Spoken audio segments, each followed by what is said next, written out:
There was nobody here before. Why you gotta be popping up like early too?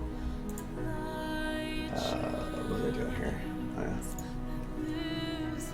Hello.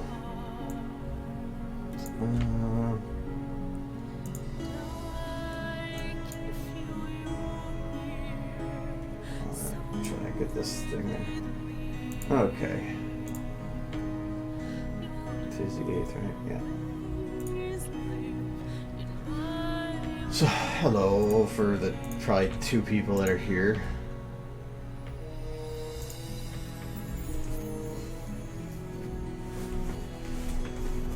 I want to give it a minute for people to pop up. This is a little earlier than normal. Not much though.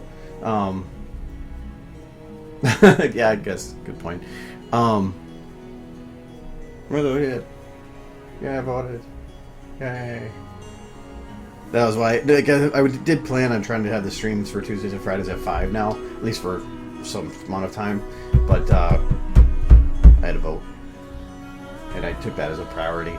I haven't voted in 14 years, so it actually was kind of nice to go out and participate again. And the line wasn't that long. I thought it was going to be like super long. It was actually pretty long, but it took me like 15 minutes, 20 minutes I think to get from hitting the line through the line and out the door. So that's not that bad.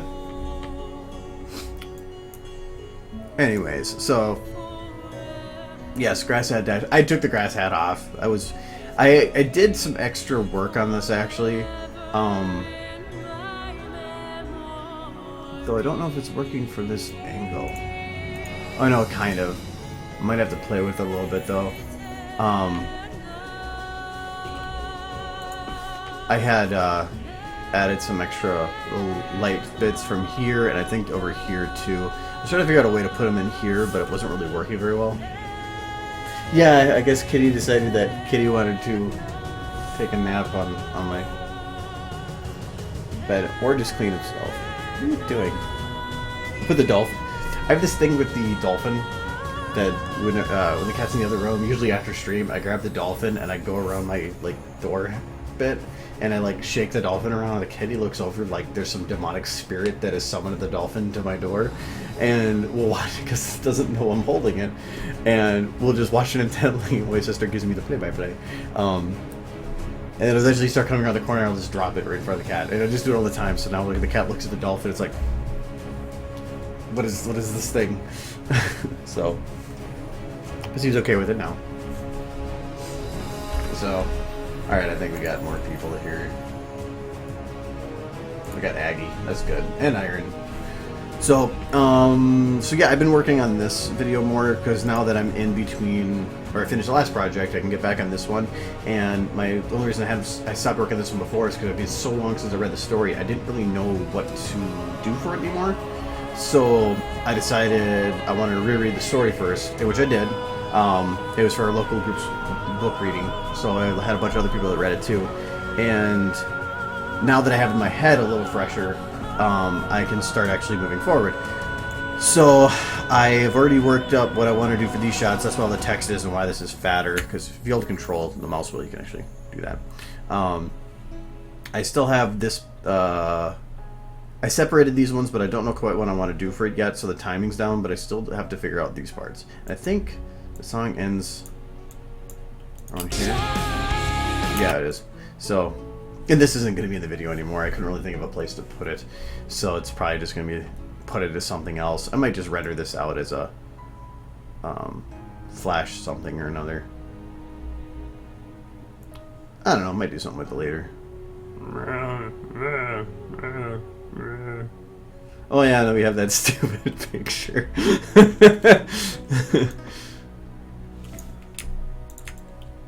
It's a very good picture. Got Twilight reading a book. We got me being assaulted by a dolphin. We got Rainbow and Pinky Pyro having some booze. We have Derpy cooking a muffin over a atomic bomb fire that Spike is an evil lord over. And now we have Fluttershy very scared of fire because her tail's in the fire. Yes. I don't know why that was like I think it was just like rushing something last minute, or I can't remember the whole story behind it. So in the meantime, though, I've been working on some scene building for stuff. Since this beginning part's done, I haven't really done much of this, but I might have to play with the lighting a little bit. Let me see. Okay, I want to make sure, because Radius I've been having a lot of fun with, figuring out how to utilize that better, and I didn't know if I had played with it on this or not. And I have, so.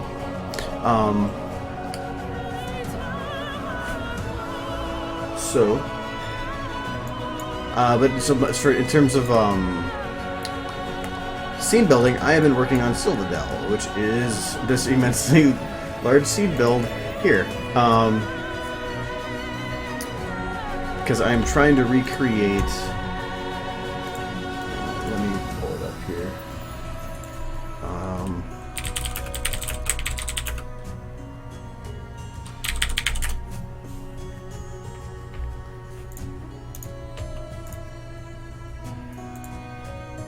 Oh, well, I just clicked it right away. So I get the beginning of it here. So I'm trying to recreate this scene within a different, trying to recreate the idea of the scene, but in a different environment. And so since Citadel is a giant crater of a city that's been destroyed, and so it's this scene of her just walking forward, and so I was doing the same here and having the city move. So I'm not done with it yet. There's still a few holes in the background. But I felt that it was fitting.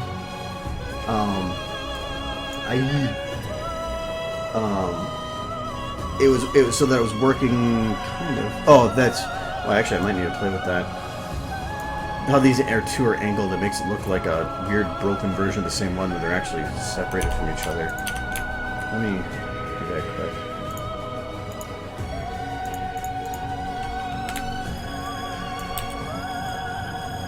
I just want to create a little bit more disconnect between the two.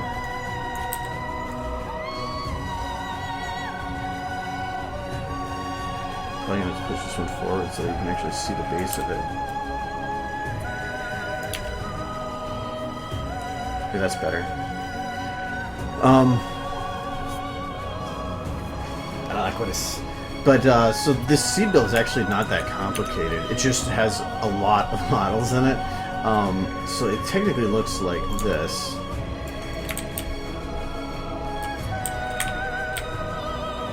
There's these models that exist for just destroyed buildings and stuff, and I just have like 5 or 6 of them repeated over and over and over and over again. But to keep it random, I was taking small chunks and copying it, and then putting some random ones in small chunks and copying it, and then I was planning it based on. I want to give a bit more feeling of perceived distance than what I can achieve in any way on here. So even when this is moving, there's not much of a feeling between the closest and the furthest as to how far things are away. From, like you can see, from here to here, it doesn't feel that far away. So when I did this, I broke it into 4 parts. So I have, this is the close area, so this is the one that's going to be the closest, and then 1, 2, 3. The idea is that I take, well, this camera is moving,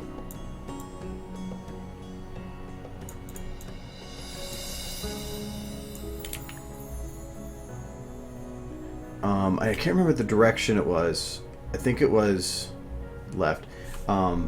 So I would take these 3 groups,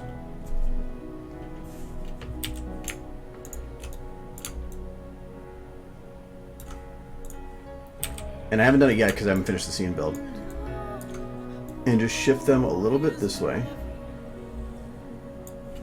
then remove the close group, shift it a good bit more, and then just take this last group and shift it. Can't remember if this is the right direction or not. I think it might be the wrong.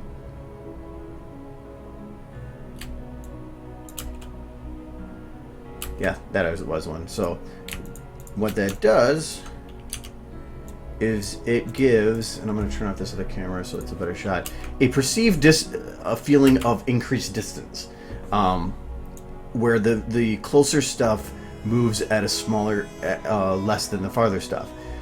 So it makes the city feel way bigger by doing that. So you can see the back one. Actually, let me disable the lights. I don't know if that's going to work any better. You know, I think that back one there isn't involved in. What group are you guys in?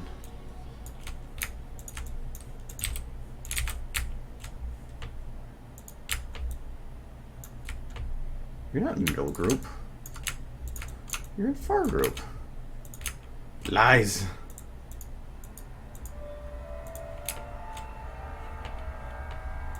Hold on, I gotta put that in the right group.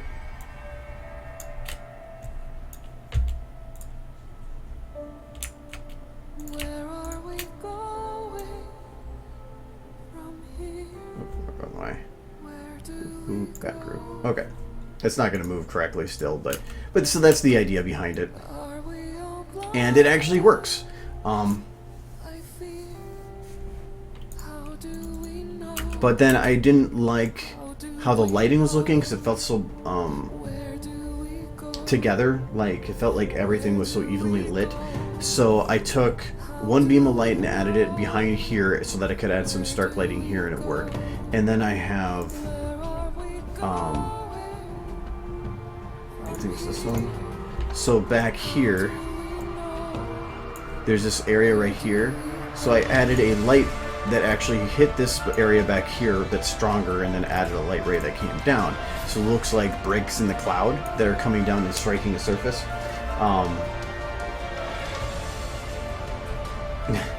And so that was the point of that. And it really did help the scene quite a bit. So obviously I moved all that stuff after moving the models, so I need to move those models back. Because I don't want to have these models moving until I'm actually done.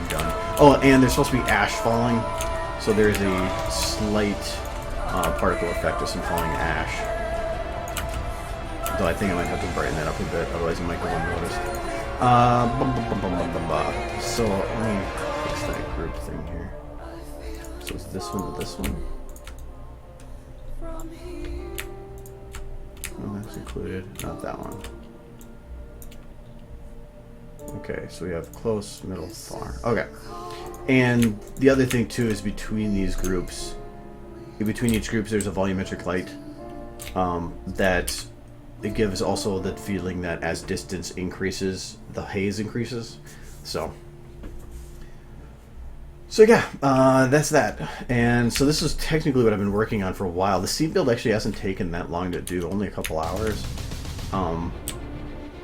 But I still have a lot of stuff I want to add to it. Like this right now, this is a pile of rubble. I want to add more details to it to make it feel more like not just rock, but that there's potentially other stuff in there. And I still have a couple holes I need to fill over here. So, but it's getting there. So this is, I'm really happy with the way it's turning out though. The only concern is that it's technically in the city that they were supposed to be hiding underneath stuff, and being out in the open seems like a stupid thing and against the story, but who cares, it's just a video. So I need to finish this up. We will add more buildings. So let's see which ones I can grab back here. Go through.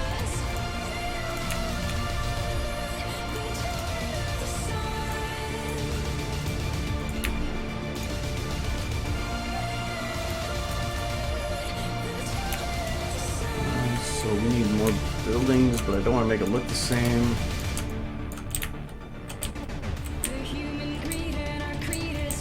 I'm gonna grab an area over here to grab.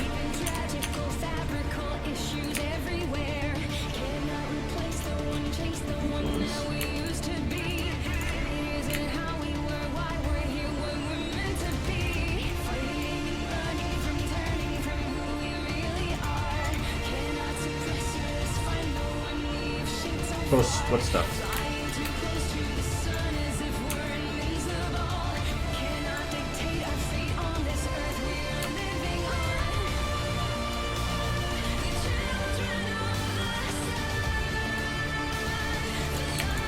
Yeah, I'm working on scene building right now. I don't like working on any animation stuff until the scenes are basically finished. Otherwise, it feels it's hard to determine and finish a scene when you don't know quite how everything's supposed to look.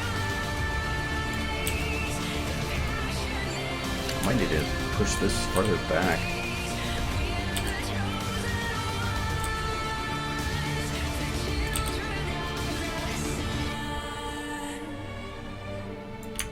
Because I don't want them crisscrossing too much, otherwise it's going to throw off some of the feeling with it. Oh, last stream? Or, I don't know, I can't remember what you're talking about. Yeah, I think I'm going to have to pull that back a bit.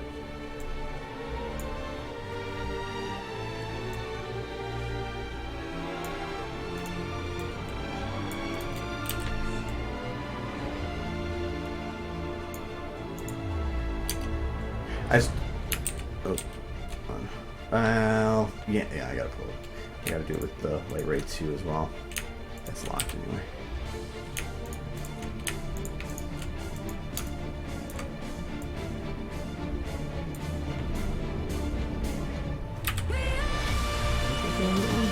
Yeah, let it.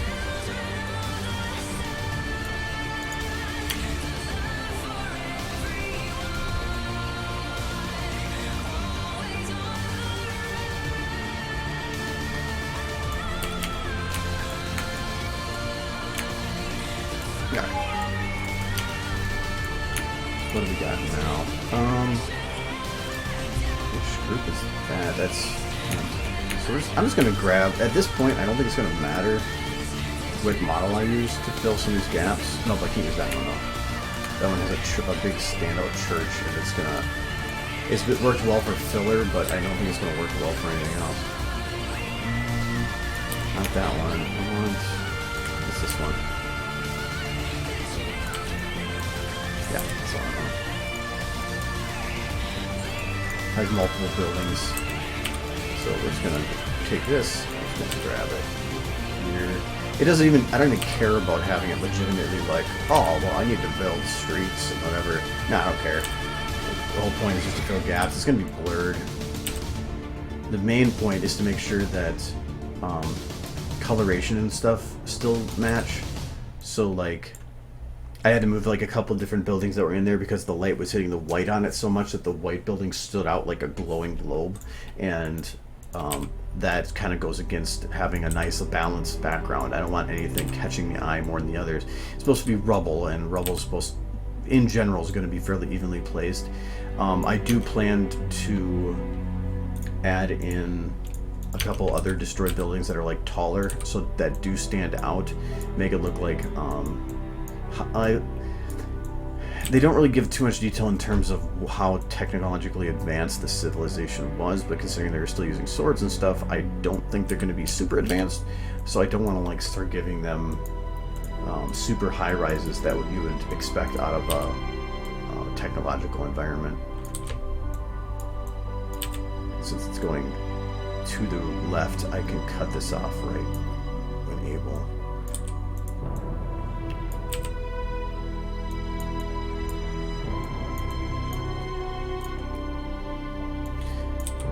Well, the other reason too I like having all these multiple models is if I were to keep loading new models for everything, my computer would have crashed already. But because I'm using the same models over and over again in just different ways, it's not really eating that much RAM. I mean, I'm not even in the red right now. I had done a test before about that and found that as long as you keep using the same models, it doesn't actually take up any more space in your RAM. That'll work. I do want to get a different type of model in here. So what's this? There's a different type of model, works for me. The edge is a little more difficult because I can't keep turning them as much. I'm stuck.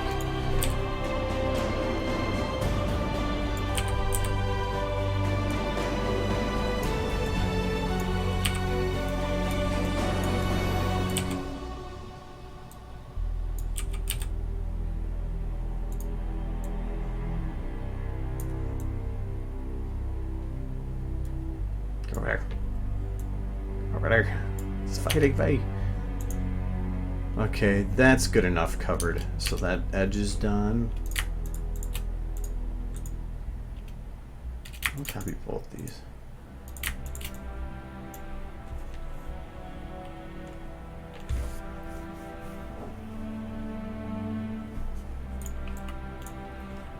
No problem being late. I was early. That will probably not happen very often. Well, kind of, actually. If I'm have my hours down, like I said, I'll probably doing some early streams. Though, I'm not sure how things are going to work next week, because I figured out I have jury duty on Monday. So, I will be out on Monday, but I don't know if that's going to have any other responsibilities any further in the week. So, I'll have to figure that out as time progresses.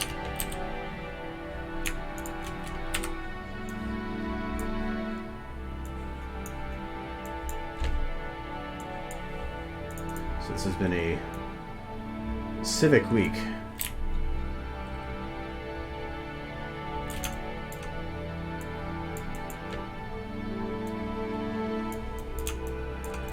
It's, well, actually, the fun thing is it's not just normal jury duty. It's like,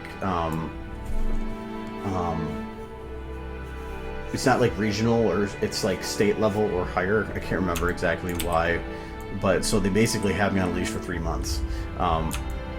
But to me, that actually makes it more interesting. So, you know, it's not just normal stuff. I actually get to be part of something a little bit more interesting. So, problem is it's at 7:15. Yay! I barely got out of bed at 7.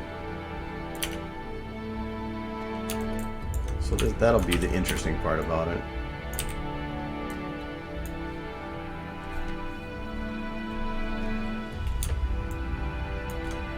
Yeah, I think it'd be a cool experience. So I'm not really complaining about it. The only problem I have with it is, like, it's going to cut into what hours I have. So, but I know that it's all like figured out and fixed. But still, doesn't. It's not the money. It's also about doing my job and being there for it. So it's going to be a little bit of a hassle, but I'm okay with it. They were already warned. Okay. I do want to fill up all the way into this the very top level here.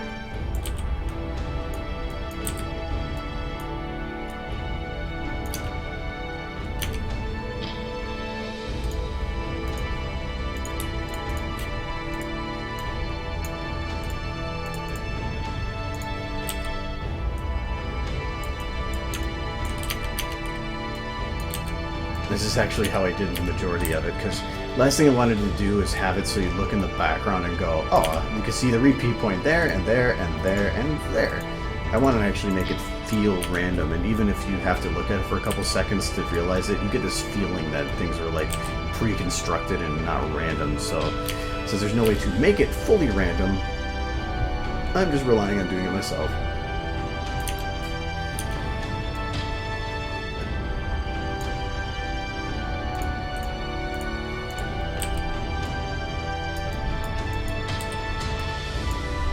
This is a pretty big gap there, so I bet you I can get away with that.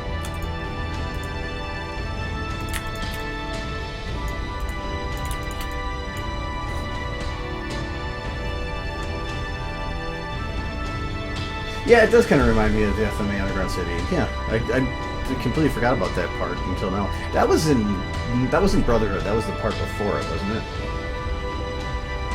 Yeah, I'm pretty sure it is. I can't remember 100% though, but that does sound like the original, more of that. Alright, so if I'm going to put something here, I can't grab anything from around or nearby. Oh, actually, when I move the camera, I've got a couple spots here I got to fill in. Let's grab something up close. Front group.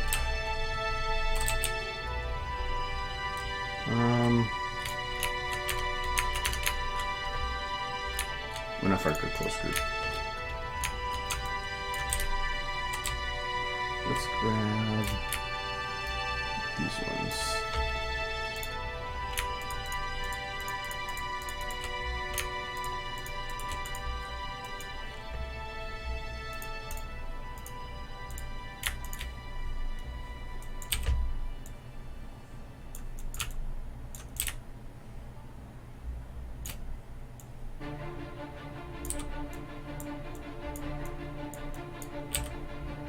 The only thing I hate about copy pasting too is that it's not efficient.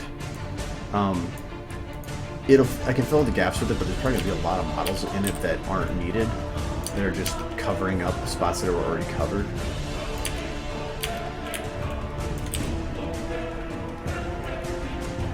Like on that one, technically is filling the gap. This one. That one's not doing anything, so I'll just use this one or something else. Right.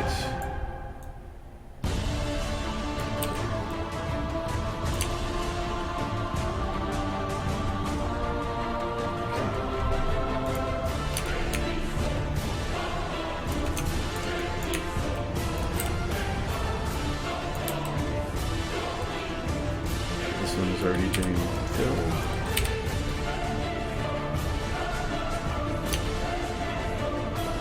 I could probably leave some of the, like there's a little bit of hole there, but I think I can get away with that.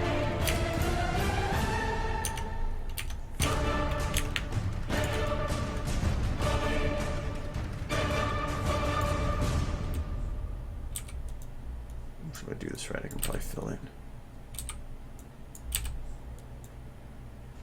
Perfectionism.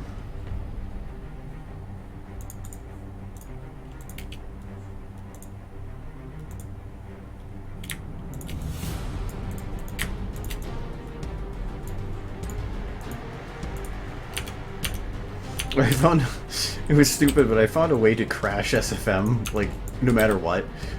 You can load in like save files from other save or DMXs that you have into SFM, so that you can like merge them and modify them kind of together. Well, I figured out that if you try to load a save file into itself, the program kind of sits there for a second and then just poops. I found recursion. I accidentally clicked the wrong one and it completely crashed. And I'm like, I have found something new fun to do.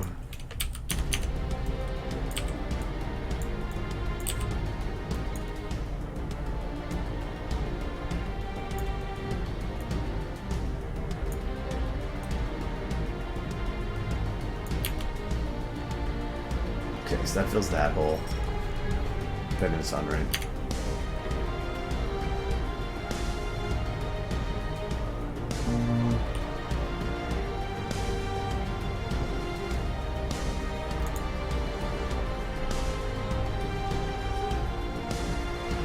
Who's the model below? Oh, the one here?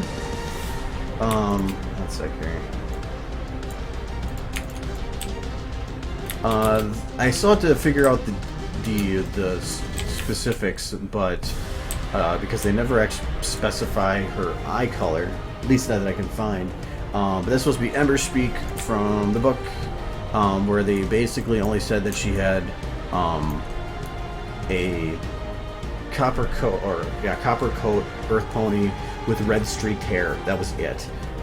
So I had to kind of create what I thought was a cutie mark, though I'm pretty sure I'm going to have to give her some kind of a body armor thing and whatever. The only one that I still have to create Sam Rose, who's another one that's going to be standing back here, not in this shot, but in the next one, because in the video she would keep it going forward, they would do a little close-up bit, and then it goes sideways here, and that is going to be Sam Rose here. So and then it's supposed to be a dragon-infested city, so when it goes back here, goes up to the sky, I'm going to have dragons circling. So I already have that planned out. It was the best scene that fit.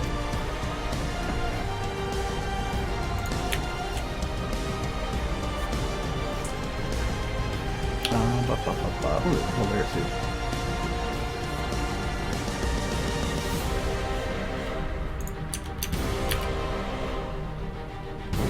So, because I've been kind of curious as to how this is going to look when it's all done, because when you have a little hole in the background, it still has that feeling of, this is fake, but I really want to see once you get it all together if this will work. But like, I still have to add some more to this side, because as it animates, it's going to move, so I have to add a whole bunch more to that extra bit. But I think what I'm going to do is just copy from this side to that side, because then you wouldn't even notice it. I want to fill in the couple gaps I'm seeing here. Because there's like one big gap right here, but is this middle or back? This is back. So we're gonna grab just this one.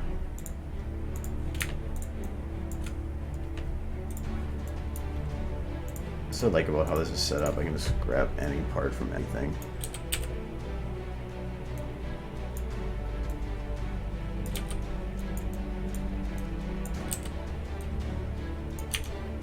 There, we have another building there. Oh, actually, hold on.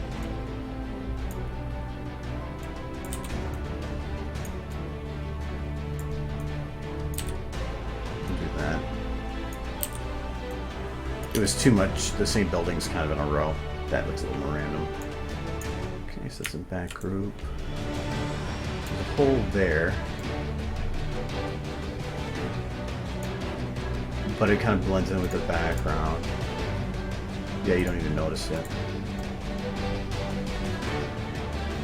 So a couple here. So I got that hole right there. It's still back group. Yes.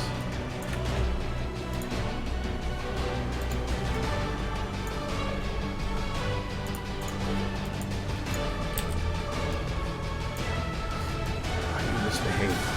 Okay, over there. Here.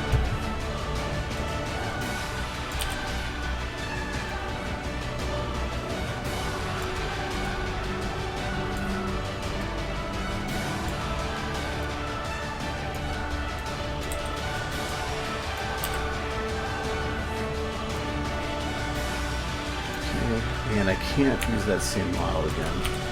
Use this. This is the one. They're too close to each other.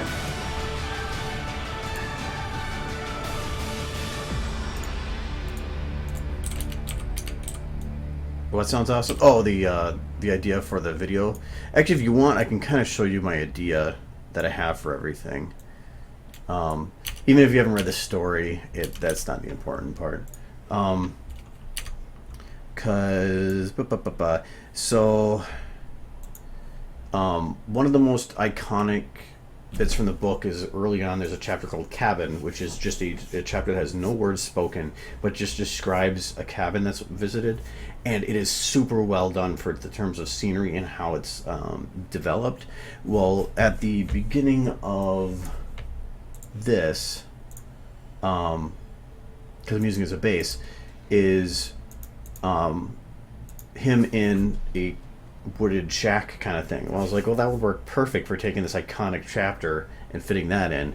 So it was, and since her pendant is probably the most important part in the story early on, it's supposed to start where, I guess you're going to that part, doesn't matter, where this part is her doing something with the pendant, I haven't determined that exactly, and then having her walking forward into it, having a close-up and then looking behind herself. That would be the camera gets closer, light coming in from behind, or looks behind into light end of the shot, and then it backs up to show the door, and outside the door there's a sign that is a very important part too, and an engraving by the door. So that was going to be put in there as little nods to the chapter, and then has the door shutting, which is that's really easy to do. Then obviously this is the shot where overlooking the city. This would be a little easier because easier and harder because a lot of this is based by a crater, so there will be stuff going up into the distance. But the nice thing is I can copy from that last shot one of the bits and just shove it into the view for this, and voila, done. So I'm not worried about that. The first shot, making that's going to be the base for everything. And then having go to Sam Rose and having the dragons go. Has her running forward. This one had a little bit more contemplation on because it's supposed to be a happy scene, and I couldn't think of a happy scene, even though she's kind of a crazy bitch. So instead, there's another city called Winthrow, and I was going to have a character called Golden Petals running through, but not so much happy, but she has a mentor, or not really a mentor, I guess, kind of a father figure, that I was going to have stand in the place of Berserker, and overlooking what she's on the edge of Winthrow.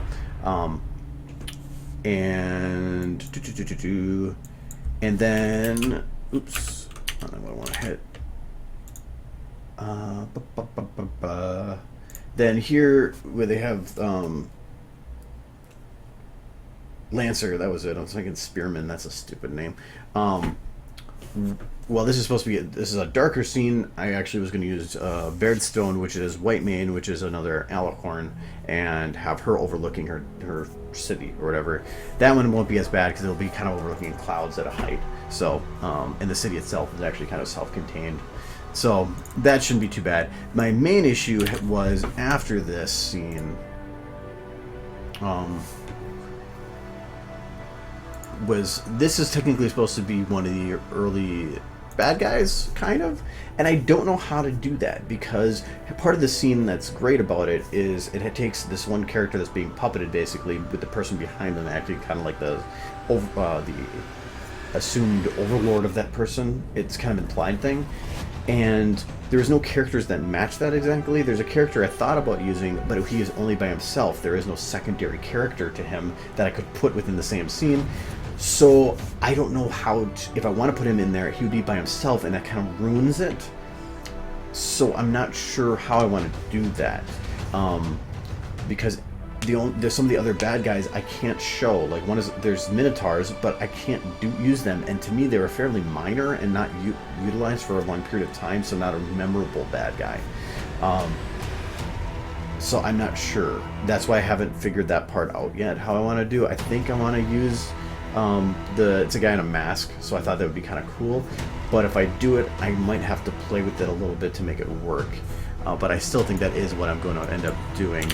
But then after this, I'm still trying to figure out like what I want to do for is that Gilgamesh? I think it was.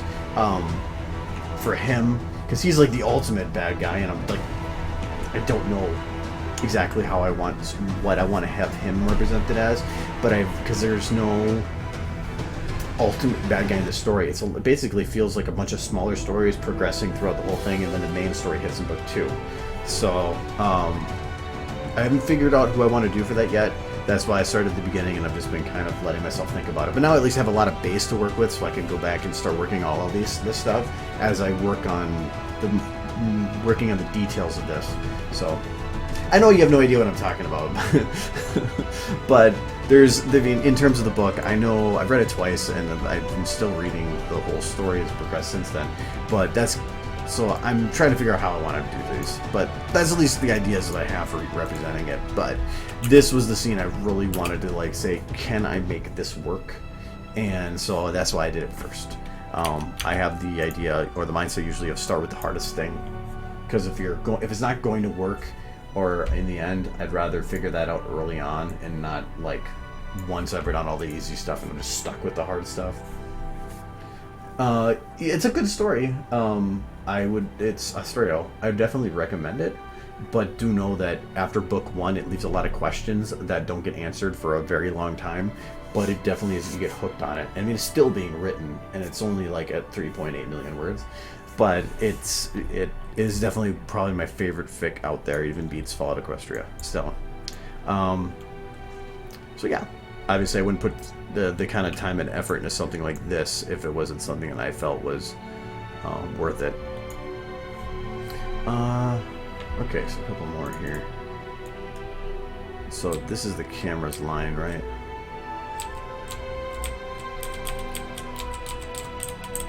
Okay, yep, right here. So these are what I have to fill in.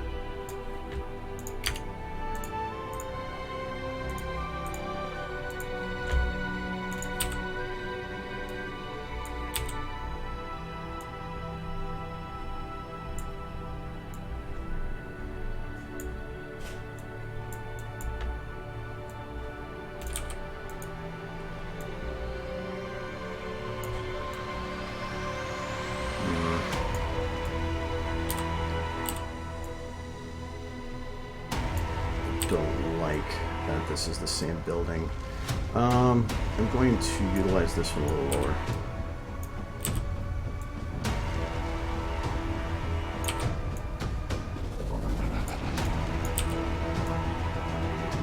Shove that in there to fill that gap. And use this one instead.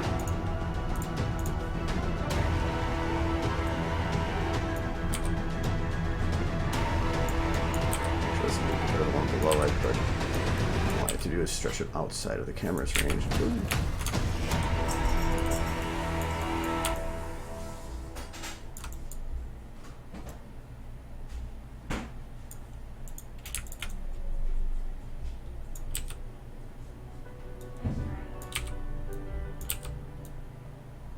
that.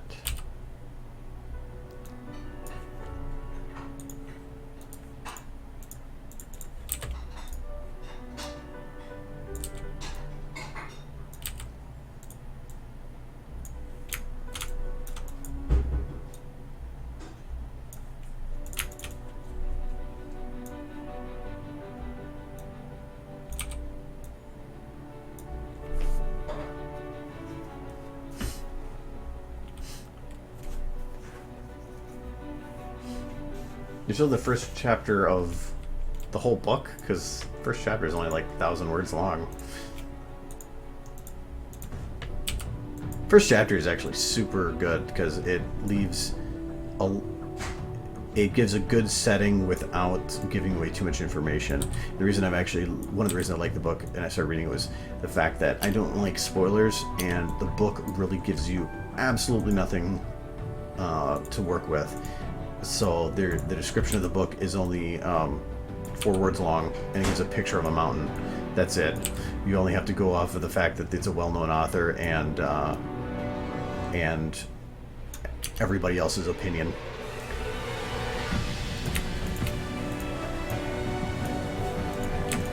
That's why I don't want to put too much spoiler in here, in terms of how things progress or how there's some information that's given along the way, but I don't. But none of it in here, I hope, is something that makes you go, "Oh, no, it ruined it for me." No, because to me, the first book is just a lead-in for the rest of the series, so it doesn't, to me, feel like you're being spoiled, because the best parts of the series are like over time. Ooh. So this is right.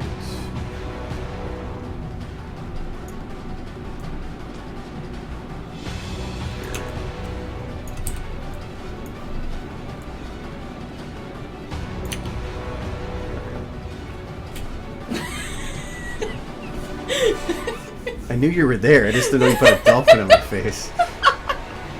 I can see you when you walk in over here. Damn it! I used that with John, my old roommate. You can see the little reflections here. So, no, there's no way to sneak up on me. I usually angle it so I can see behind me. Oh, I'll have to crawl in next time. That still wouldn't be creepy. It's like freaking Ring shit. Hey, peoples. I'm waiting for my soup to Actually, I'm not surprised that it's like Pompeii, because it actually has a lot of similarities too. Oh, this? The city and the idea behind it. Because the whole city was basically destroyed by fire, obviously. Well, they were kind of covered with ash, but yeah, there's ash falling. You can see little white specks. oh, This city had been supposed to have been doused with ash for the past 300 years, so I just can't really show that. And then the city rises. Oh, I'm not far enough over.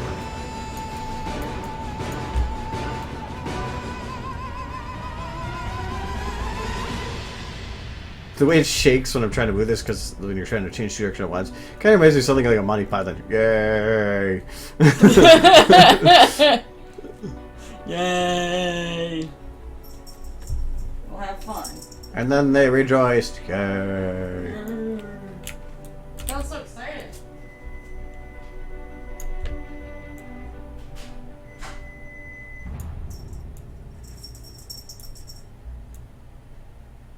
I don't know if I'm getting closer or further away. Closer, yay!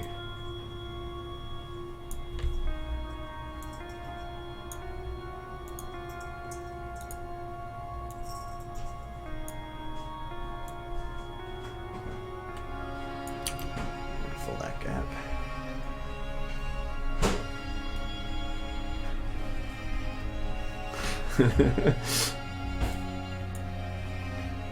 I feel like I need to do that for something now. Be like, yay. Actually, thinking of Monty Python, if you, let me see if I can find it quick. There's something that I recommend everybody watches.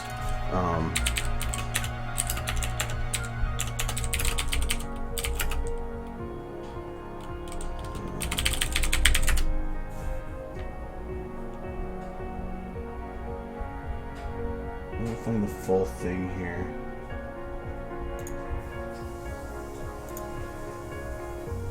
Okay, I think this is it. There was a lecture that John Cleese gave. John Cleese is from the Monty Python group on creativity. This is Greek subtitles, but whatever. But if you look it up, John Cleese on creativity, it's like a half-hour long, 40 minutes long. It is a super inspirational speech because it goes into basically what they thought of as the science of creativity, and it is amazingly well done. It makes you it's really made me rethink how I think of creativity, and when I started taking the things that he talks about and trying to apply it to the way that I do, like that you create and you spend your time creating, it actually helped a lot. So I highly recommend it. Actually, if anything, watch it every now and then just to remind yourself. It is super good. I only saw like parts of it at one point, but I decided to watch the whole thing and I haven't regretted it. So while it's long, watch it all. Yeah, he's funny during it, but he also brings up just some super useful and interesting points on something that you would think would never be able to be explained, and even is brought up as being almost impossible to actually know for sure how that stuff works. But at least gives you a good direction to go in. So if you ever can take a look and spend a half hour watching it, do. You'll not regret it. And that's an old speech too. You can just tell by the video quality.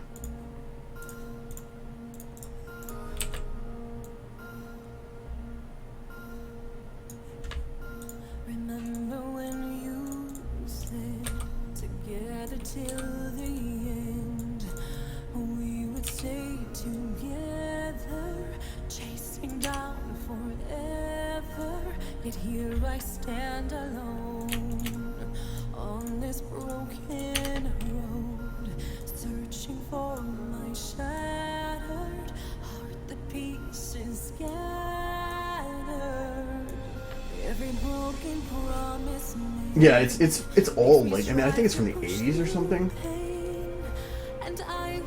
But it's I mean, don't just watch it. Like, engage yourself in it, because it's just I have to go and rewatch it again myself because it's been a while since I've seen it. But it just really makes you think about things, especially if you're in a job or a position where creativity is important, which to me is everything.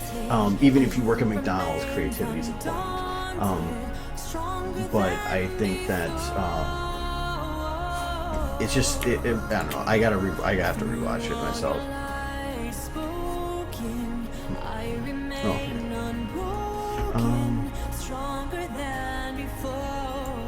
Okay, this looks like I can grab another chunk from somewhere. Let's see, where do I want to grab from? I'm just going to grab randomly, so we'll grab it from right here. And whenever I grab like that, it only grabs part of the model. I don't know why. I think because they're on the same spot, so I have to go through the menu and select them all. But if you click wrong, you lose your grab. I didn't think I'd survive. I fought the perfect storm. Now I am reborn. The wind and rain seemed endless, but my courage is relentless. Every broken promise made makes me strive to push through pain. Oh, there's actually a church back there. Darkness with all the light I have within. Every page before What's this one? time. Now What's that? erased from my E. mind. There it is. And I will write my weakness into strength. No, my memory is haunted. I won't remain. Oh, I saw these three right here. I want to make sure that didn't seem like a pattern. stronger than before. Actually, you know what? I'm going to keep that church there. It's not going to matter. It's kind of on a shot, and they kind of blend together to make it look like one big church. I remain unbroken, stronger than before. This one. Moved.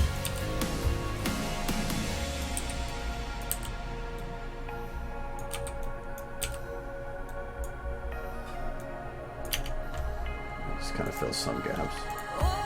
This one's not doing anything.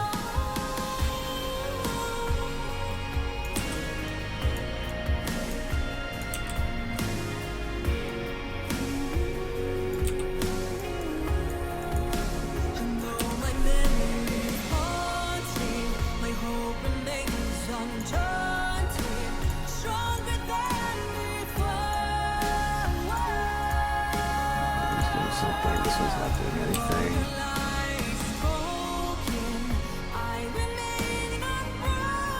Every model you have is just going to delay render times. If I can reuse ones that aren't actually doing anything after copy paste, it's going to help me later. Maybe not by much, but every little bit. Okay, this one's not doing anything.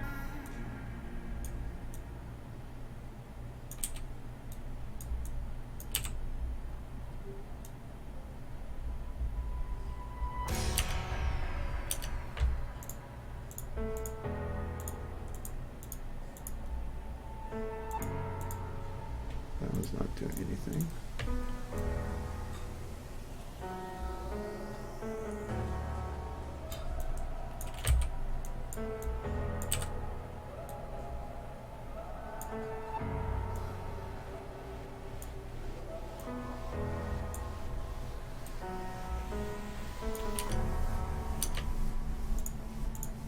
That one's doing something, and that one is not doing much.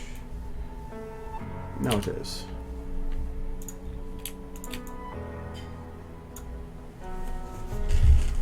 Well, and basically it's kind of already lit. This is kind of what I'm going to have for the final lighting, because it's supposed to be mostly cloudy, with a chance of ash. So because I basically built the majority of the scene and then played with the lighting a little bit to make it work. But the only thing I don't like about it right now is I feel like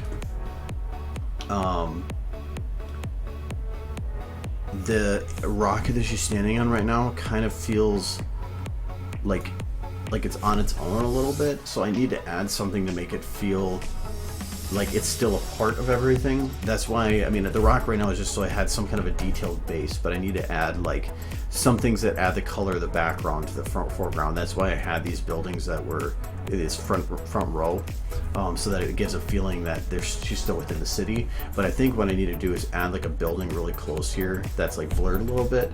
Actually, I can do that right now. See how that looks. This one.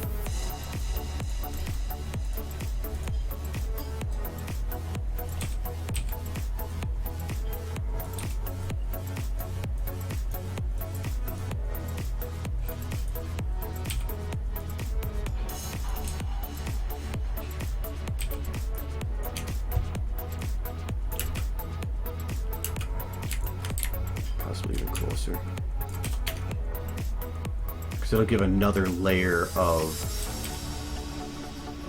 movement.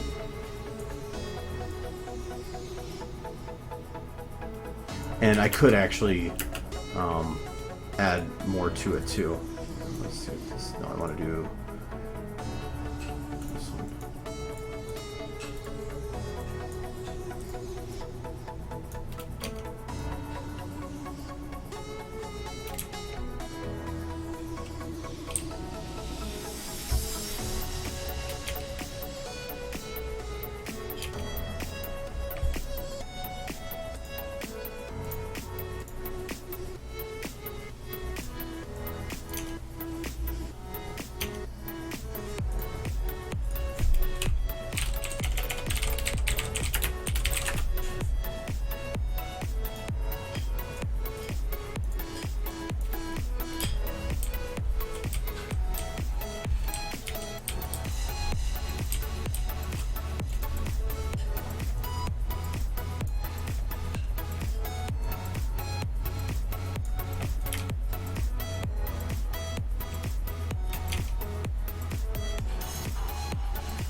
That actually helps a lot.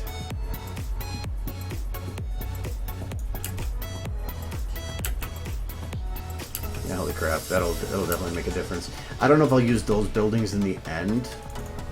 I might change it so that they have more detailed buildings that don't have like crappy looking roofs or whatever. But for now, that actually should work pretty good.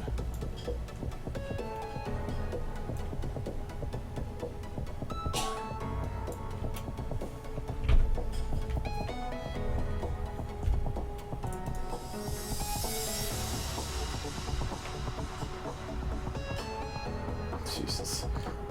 It's actually for 64. Well, it's not even full 64 passes. I have motion blur set to 16. Because for this, I don't care about testing the motion blur quality. I only care about the depth of field quality, so I upped that and dropped the motion blur just for testing. But it is getting there. I was potentially trying to see if I could brighten up these spotlight areas, but I felt like every time I brightened them, it never worked the way that I wanted it to, so I was just like, whatever. But I might play with it more over time. It's just, this is so many models. So many models. Okay, so I just have a couple spots still to fill. Well, let's grab this round randomly.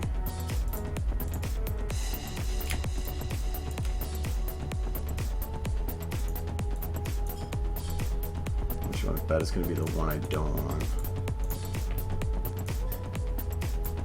Okay. And it is. I think... Yeah, actually I can turn it like this. I didn't think I would be able to.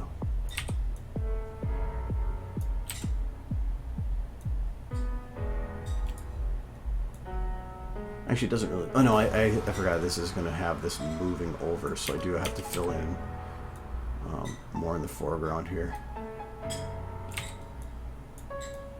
Or more to the right side, because the camera's going to move.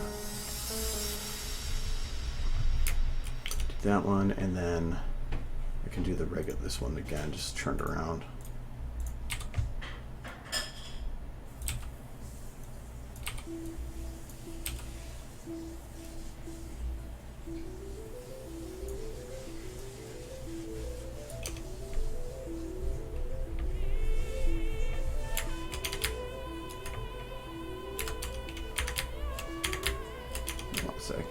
Oh, this is going to be middle ground too, isn't it? Those two are middle. These three are middle. So this one's got to be pushed further back.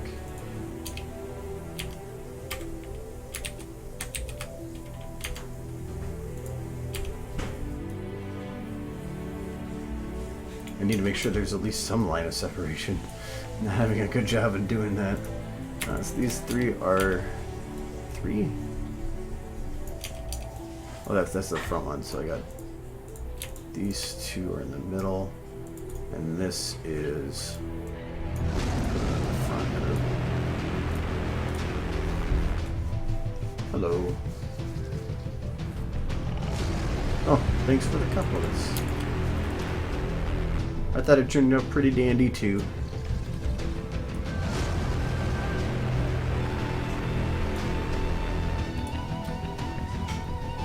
Oop, and there's one spot up top here. This one.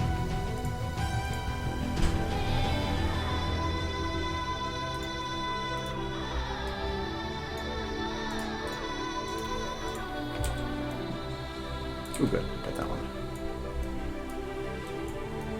What does this look like from the other side? That is destroyed.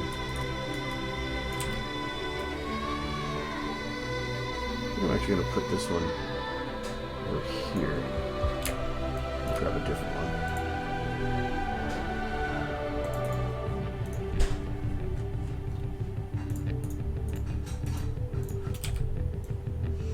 Just waiting for it to be the same model again.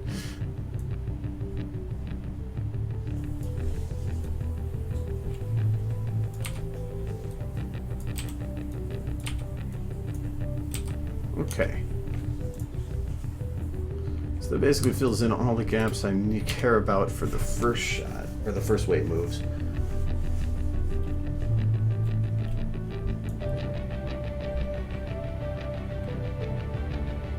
Okay. I had some ideas originally of, instead of moving all the models as one, locking them all to a single model and moving that instead, so that if I added any more, it would be easy to do, but that would also be incredibly difficult to move that one model with all the others moving with it. Yeah, I saw the message you posted about that. I think on Twitter. That's pretty cool. It's good having some people local that know what you do, or that are similar interests too. Lighting's kind of dim over here.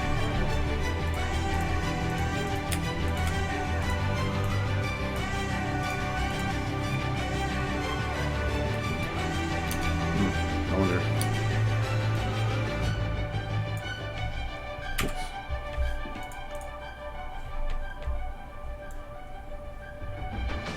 I'm okay with expanding the light, but I don't want to hit the front scene, so I gotta be careful with it.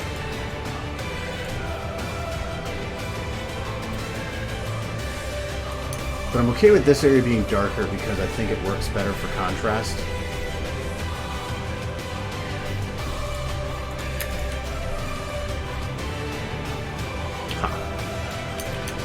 Floating rock. Not good.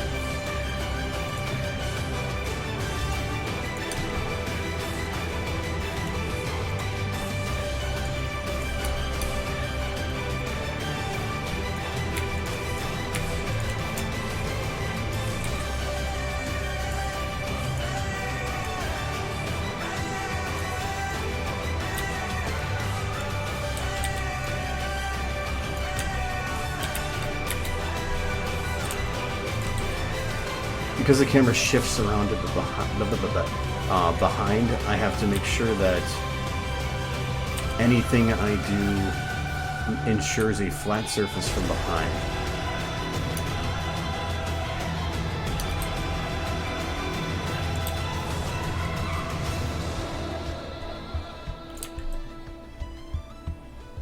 Does it solve the problem? Yes, it does.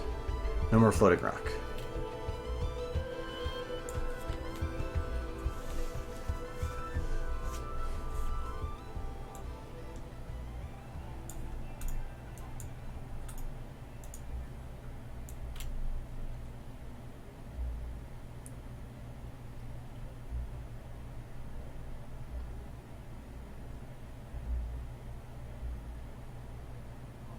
Okay.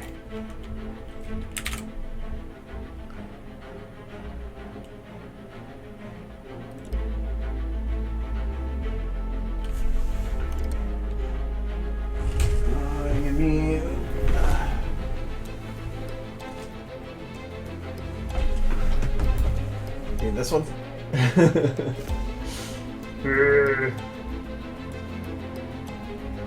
Fuck road. Yeah, I have one too.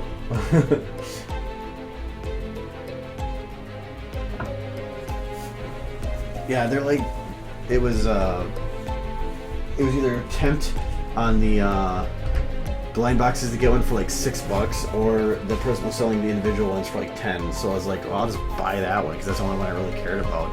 Though, if you feel the weight of Captain Fat Ass here with any of the other ones, you should be able to figure out the box just by weight alone. This one was twice the weight of any of the other ones.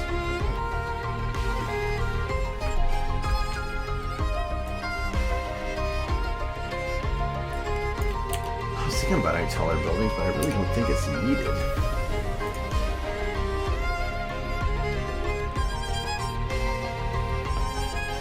Alright, I'm kind of going to say screw it. I can move the other models with.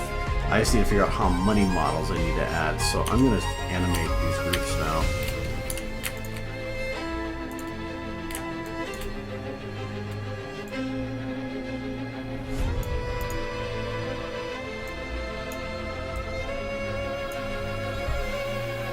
Alright, so the close group, I'll do them all together like I was originally going to do.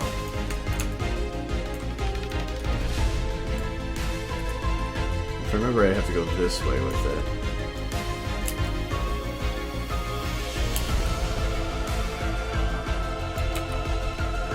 Let's the other way. No, not that way. Definitely the other way. Okay, so first group. Just a teeny bit. Middle group.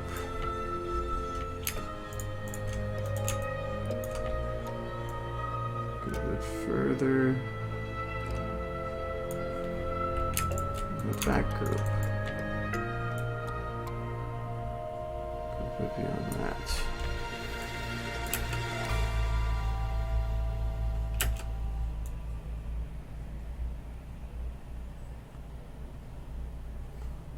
Oh yeah, that's perfect.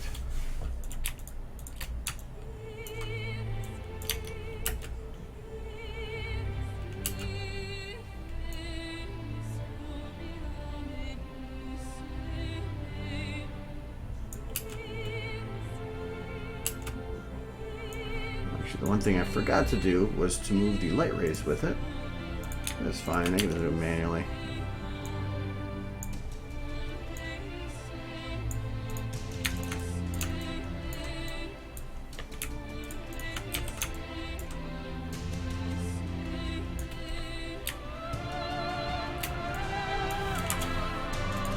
Light ray 1, I believe, is. Light ray 1. Oh, that's that one. Okay, good.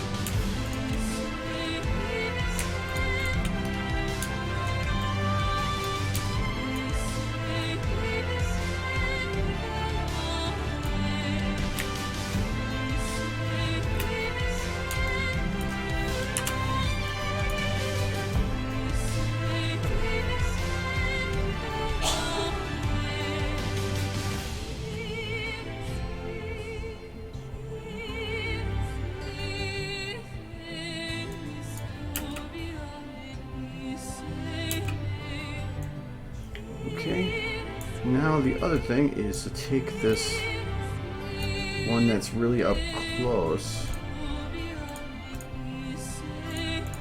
this one, and see if I can make it go the other direction and it actually help. Not by much though.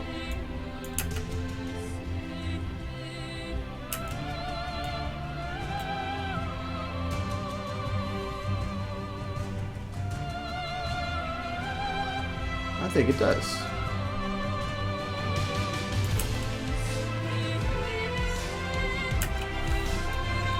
Falsified distance.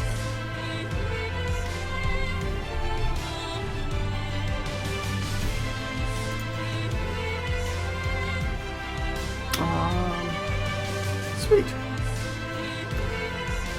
I think I might move these even closer. Because I feel like they might need a little bit more blur to stand out, or to make it feel like they're like really close. This was put in concrete. So when it goes to its max distance, what holes opened up? That is not near as bad as I expected.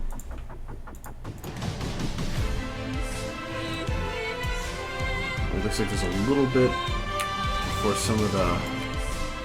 And actually, you know what? Now that I think about it, these already have motions, so as long as I use the same group, I don't actually have to animate them. I copied more than one. 5 new models.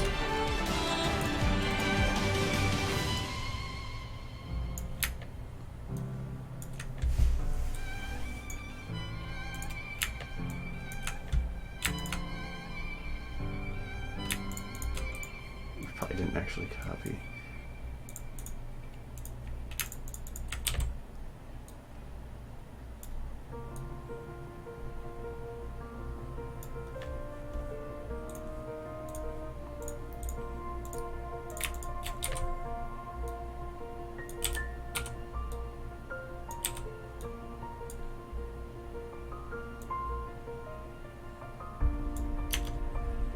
Okay, and this is right at the end. I have a feeling that that's not going to be a focus, so I'm not really too worried about copying.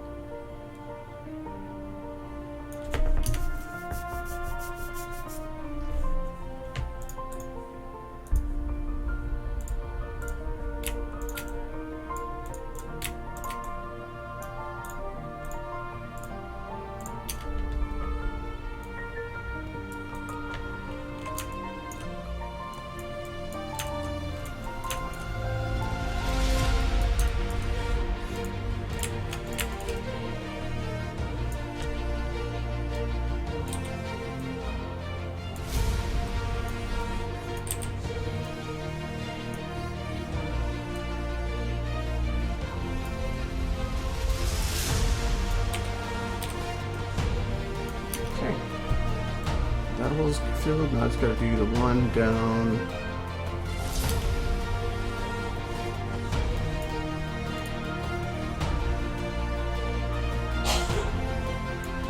There's another one. Right here.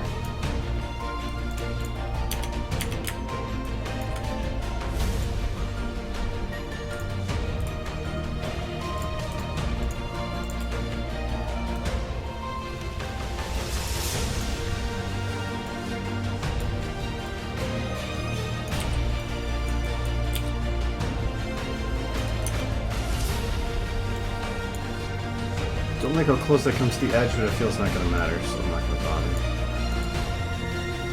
Alright, that fills any of those gaps. Wow, that's so cool.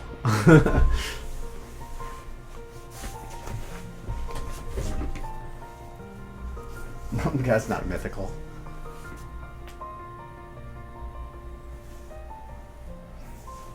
How do you can you draw as a mythical creature or being?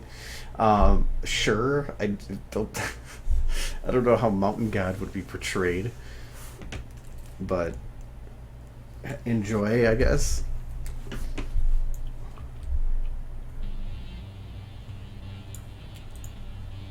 I want to see this off. This should run better now.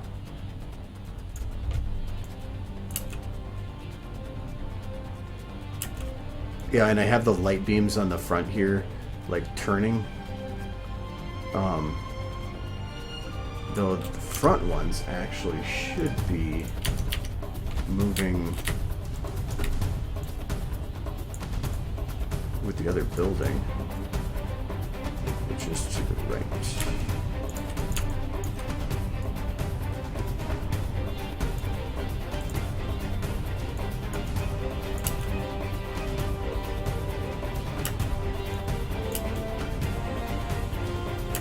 I think I'm moving faster than the building.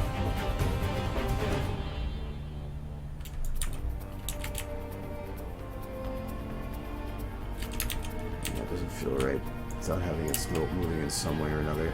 This one moves a little fast, but it's light shifting, so.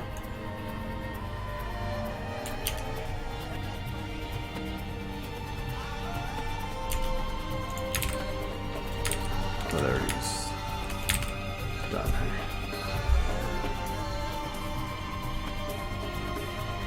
Goddess of irony.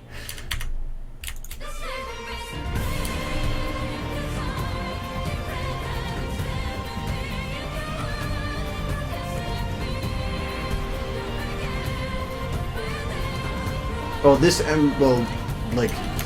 this is Ember in terms of for the story. This is a different Ember.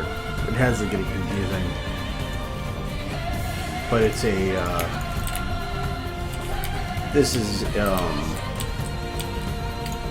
I'm actually played the texture because the light actually makes her more of an orange than it is how it's supposed to be with a brown. But the hair I had to put on separate because this is technically a Rainbow Dash. Actually, what if I can save it just in case it doesn't do it. This is Rainbow Dash. I just took the hair from the Velvet Remedy model. But I'm not sure if I'm going to be final with the hair or not. I'm thinking about making the whole thing a darker red and keeping the streaks as they are. But I'm not sure. And right now it's just a plain cycle, but I have to do a little bit more with her. But really, I don't know if I will need to, because it's pretty good just on its own. So I have the dust, or not the dust, the particles falling. I just want to see how detailed they are.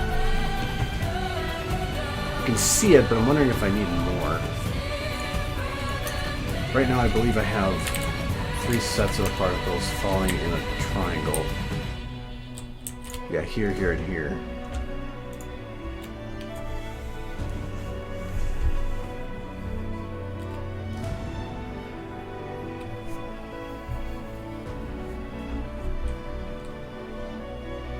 Well, this isn't supposed to be Ember,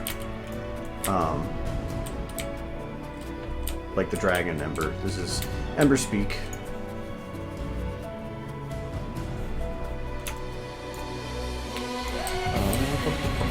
So, oh yeah, so I want to add some more to the detail here. So, what can I add there?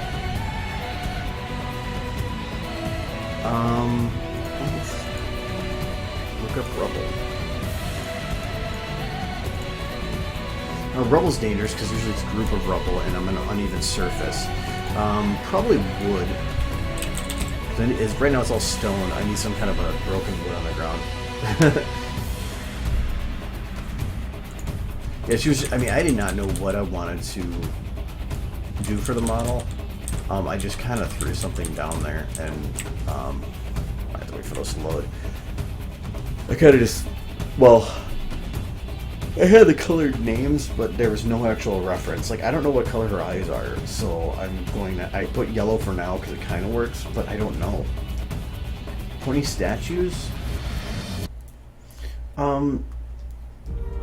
Kind of, because I put the pillars there to make it look like it was going to an outcropping, and I think the pillars would be enough. Statues, I think if you had pillars like that, wouldn't really fit.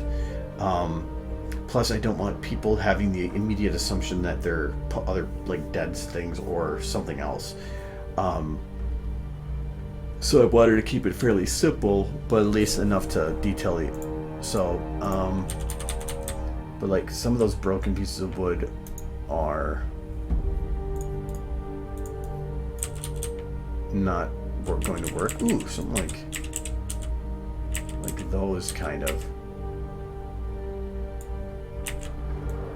They're broken. It's larger pieces because if I can save,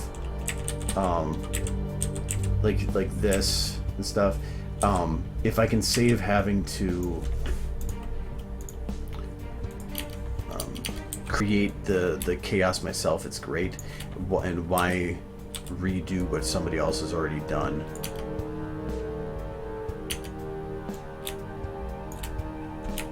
Why is it not? Oh, it's locking to the light ray.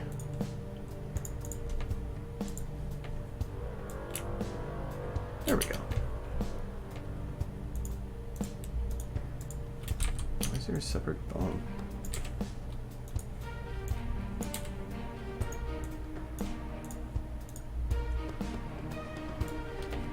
See if this works, but I don't know if the boxed look is gonna actually fit or not.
Two. What is 2?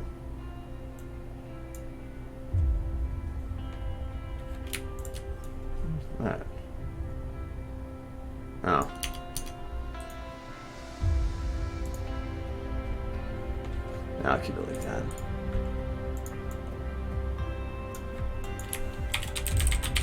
Oh, this texture.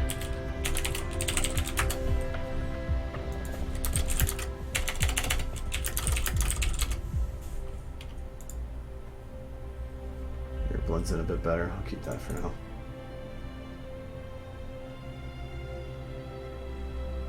Oh yeah, and I've been spending like just a while just working on the scene. Like I said, the nice thing is I can copy paste this to other stuff. So we just need, I think, like the platforms like that don't work so good. But what will work is like destroyed, like these ones.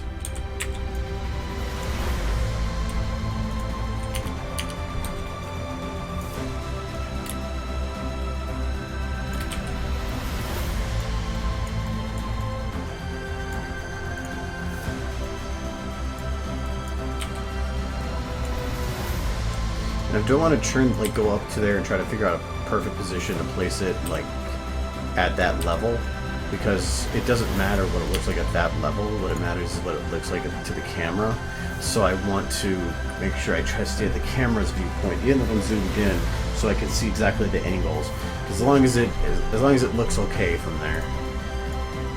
If it doesn't matter if it looks good from the side, so why put the effort into it?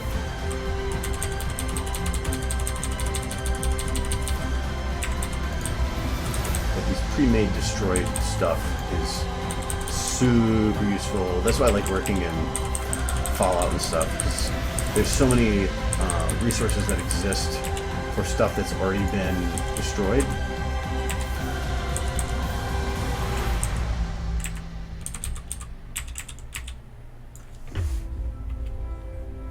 I don't want to jump around too many different types of models though.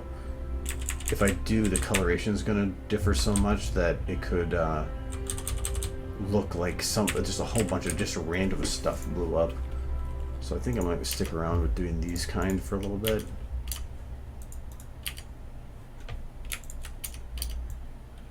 There we go.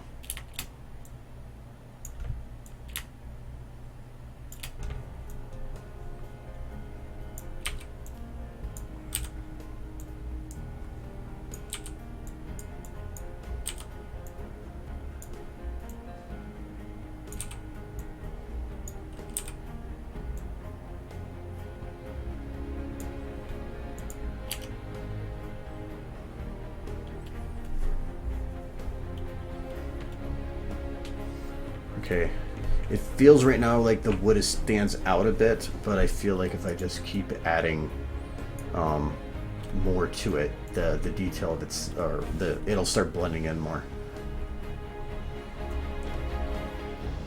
And to me, the feel like in the book, to me, it had a feeling of Pompeii, but the city itself actually has a lot of feeling of the Attack on Titan stuff.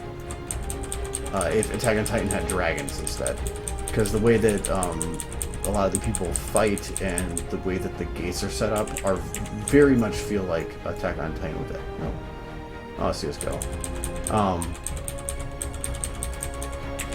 And it was only because when I first read the book, I hadn't seen Attack on Titan, but then when I read it a second time, I had, and I realized how many references they had to it.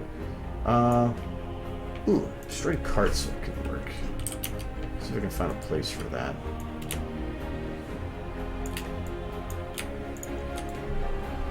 Because then it kind of makes it feel like a road bit.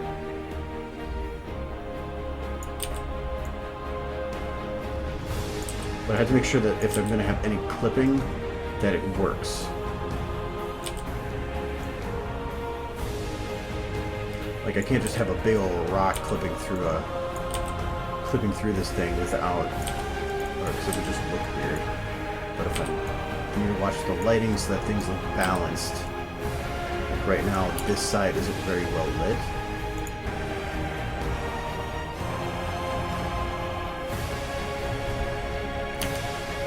It does kind of work there. I think I'll try to put it over here though.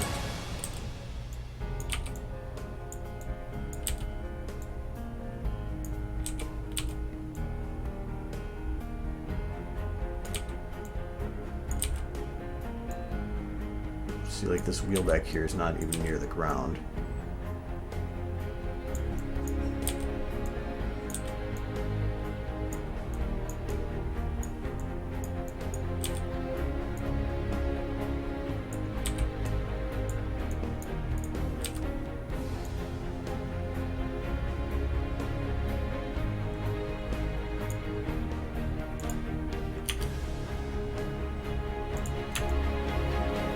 Still floating.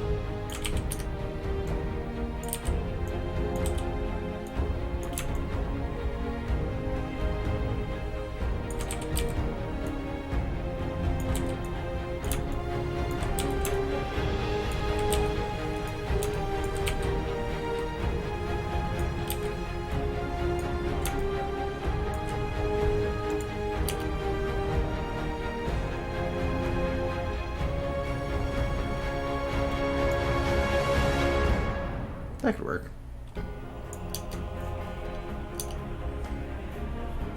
It feels like I need to add a little more detail and stuff back here then.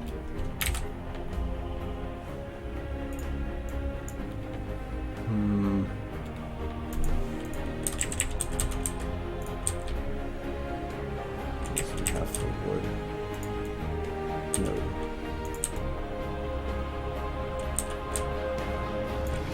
Back here.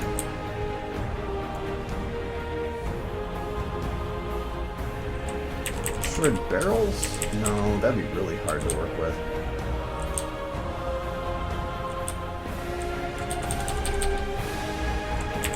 What other kind of debris do you think could be found?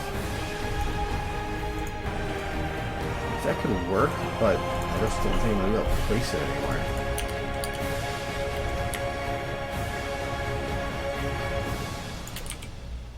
Oh, maybe.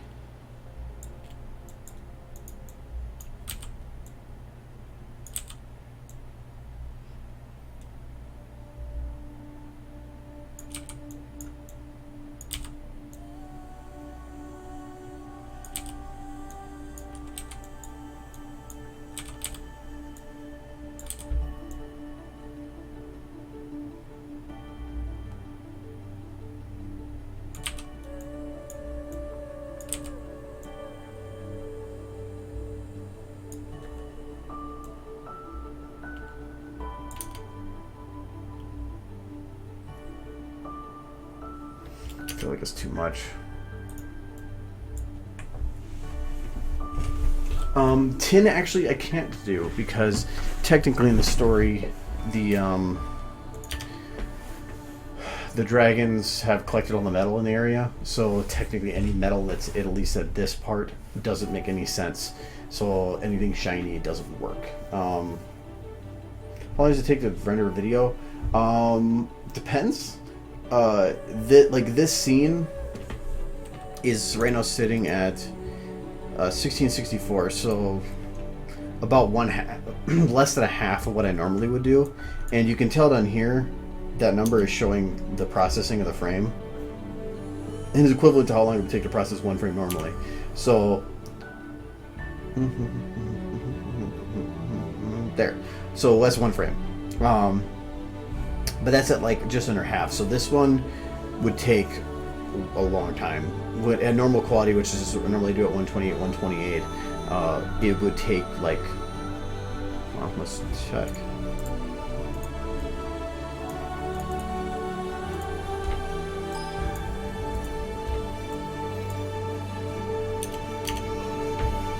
Okay, so let's do the timer. So it is now.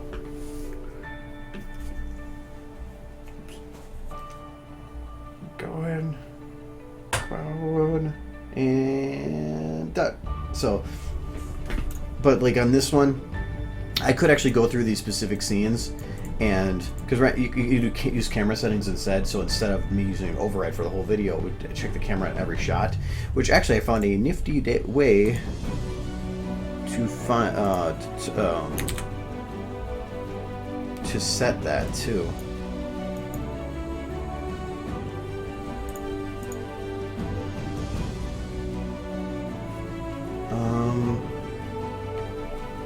Where was it again? There's a...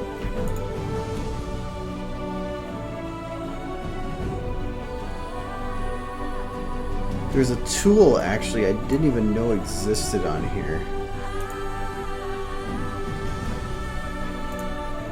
There we go. Edit shot list.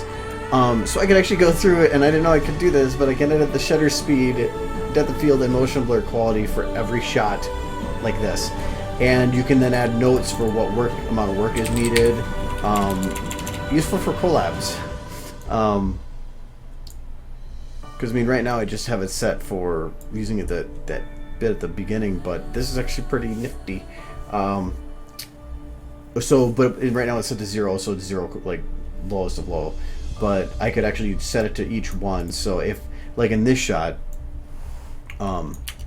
there's not much motion, so I could say, but there's a lot of distance, so I could say give me 256 on depth of field, but give me just 32 on that. So then it's gonna take a little longer, but not near as long. Like you can see right now, it's jumping by about 4 to 5 at a time, 4 to 5 samples. But if I were to put all these at 256, it's going just 4, so it did save a little bit of time. Actually, I think a little less than 4. But by putting certain ones up and down, you can really save some time. But to me, 256 is higher than I never go 256. 128 is the highest I usually ever go.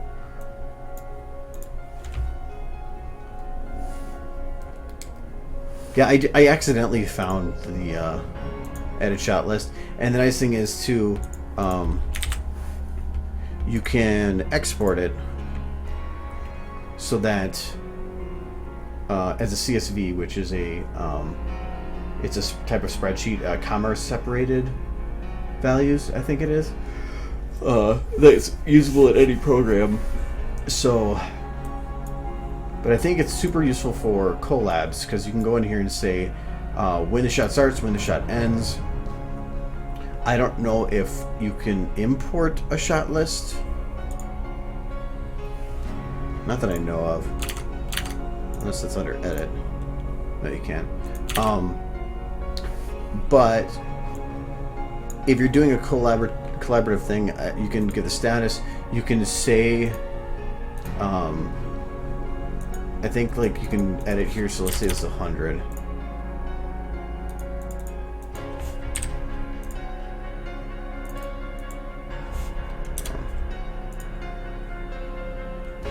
Oh, okay.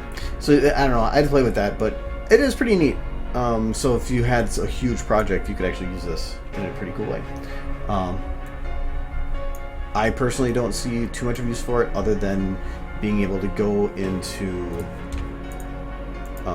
here and change the shutter speed and everything, which is, I think, super useful.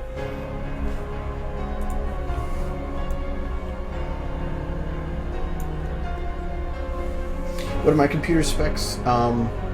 I am running a 4770K i7 Haswell, 2 970s, though SFM only utilizes one of them at a time, so it doesn't really matter that I have two. 16 gigs of RAM, though I feel like if there's a good deal on Black Friday, I might try to upgrade to 32, because it actually does come in handy with After Effects. And I have like 5 hard drives, I think, and then I have some I don't have hooked up, but I utilize them all.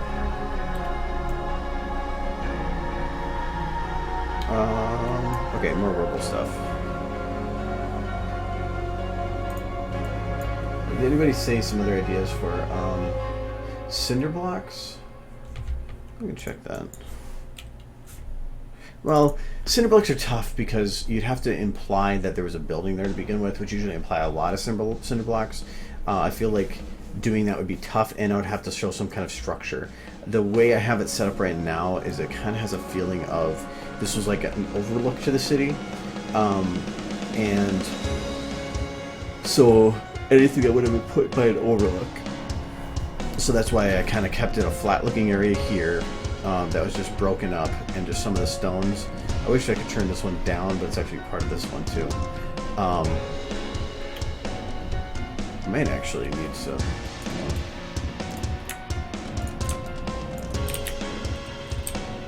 Yeah, I might need to give this one a little bit more support so it doesn't feel like it's floating.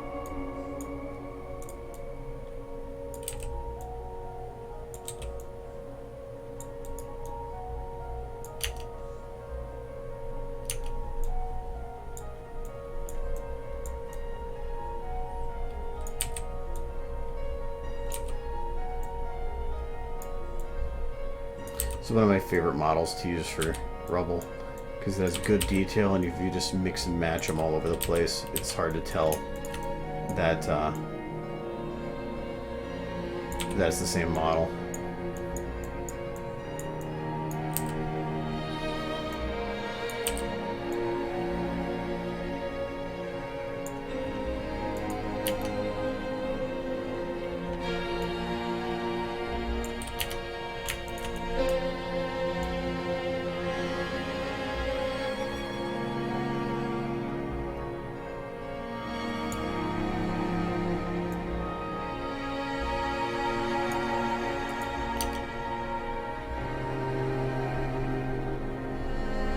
That can work.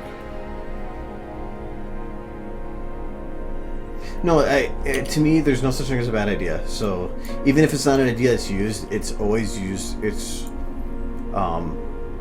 can help spark the idea to something that can be useful. So there's no such thing as a bad idea. So don't worry about that. Because that's why I'm thinking. Wood is the only thing I can really think of that would work great. The only other thing that I think could be neat is, what's that? Oh, phone decided to start updating. I forgot what they called it. No, some fabric. There's other cloth. Having some kind of cloth stuff blowing in the wind is pretty useful. But I only have one that I've ever used like that. This one.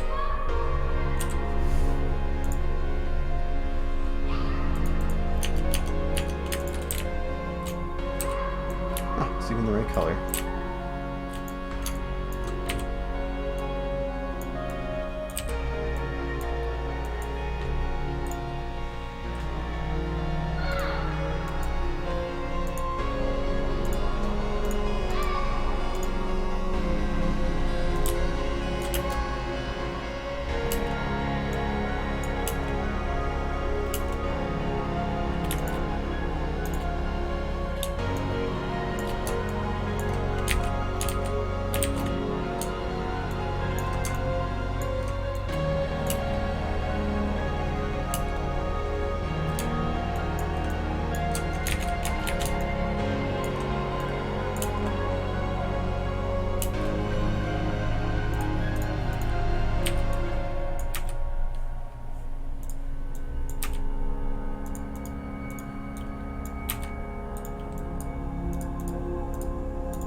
There actually is normally a big pole sticking out of this thing, but I had already alpha that out a long time ago.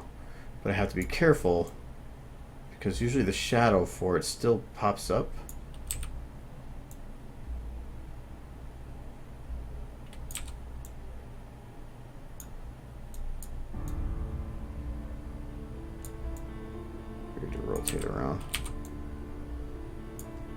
I forgot one of the sides of this flag is not light at all. Or it's just weird angles, so I'm looking to use this side.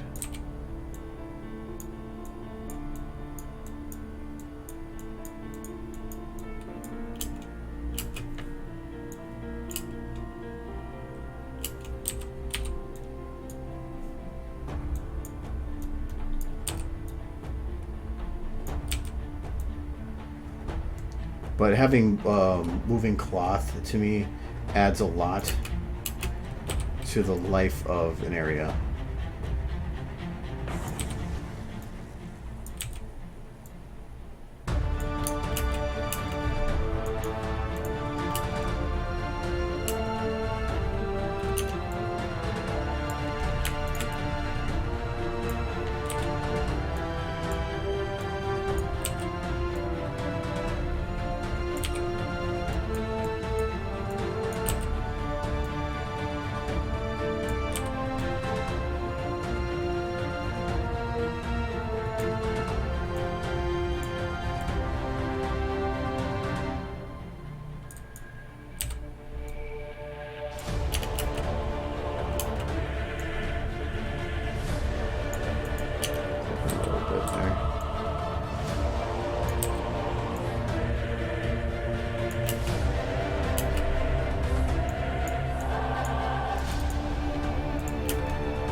Equipping with that one is obvious.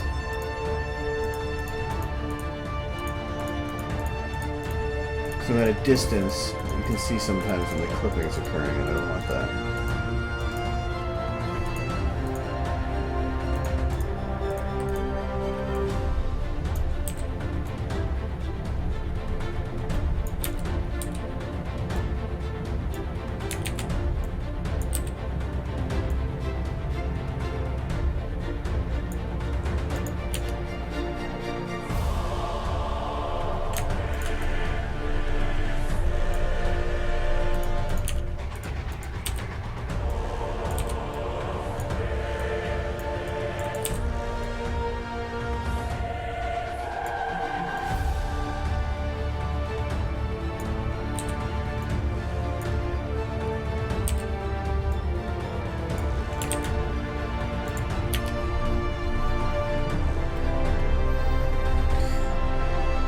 I quite like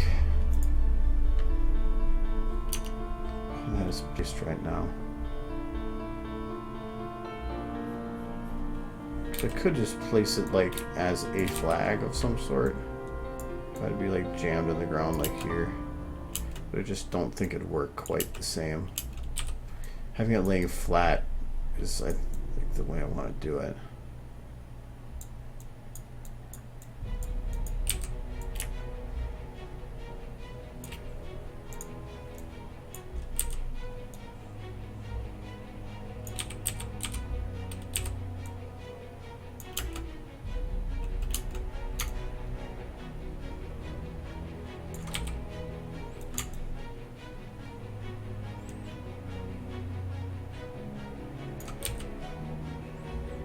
I will find a spot for this one day.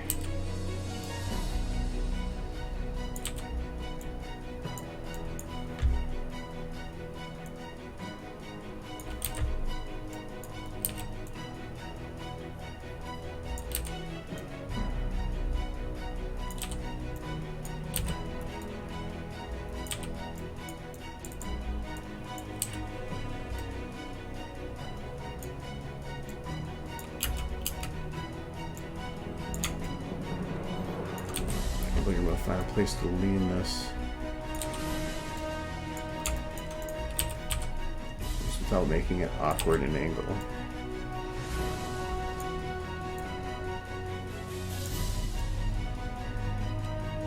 Or at least without making it look like it doesn't belong there.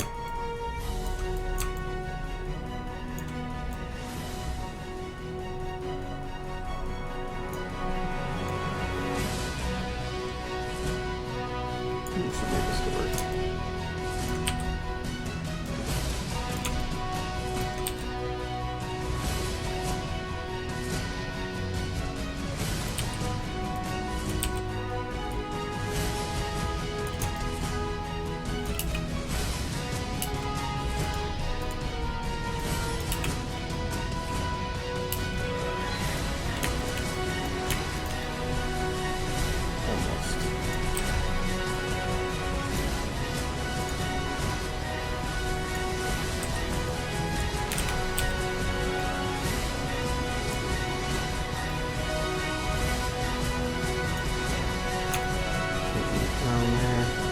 enough. I think that might work.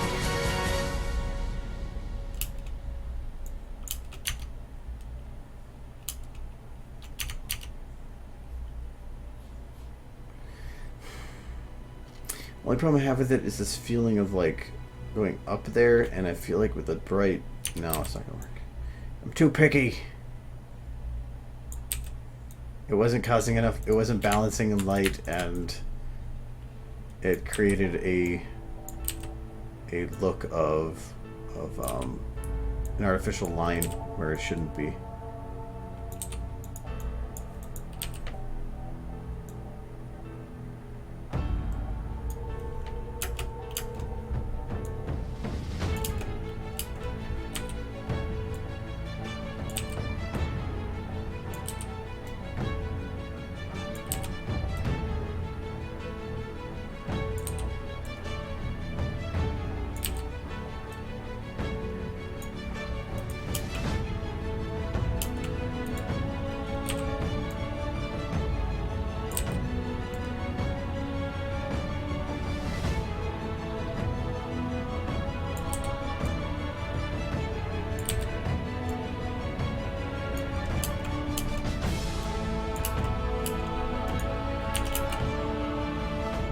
That works. I'll keep it there.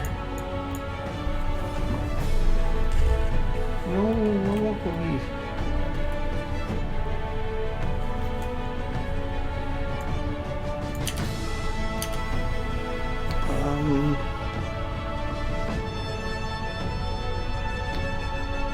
It does add some more detail to the areas. I'm liking that so far.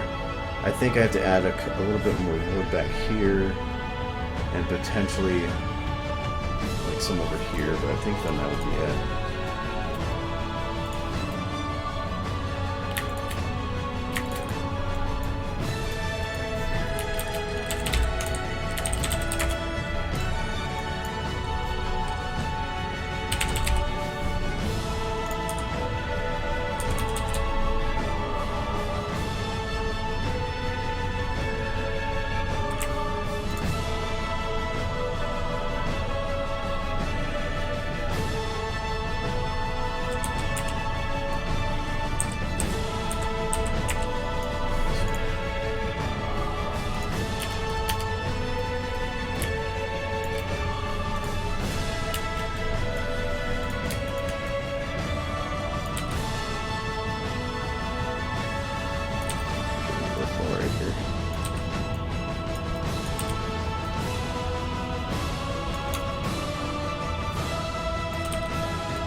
Yeah, that's really good there.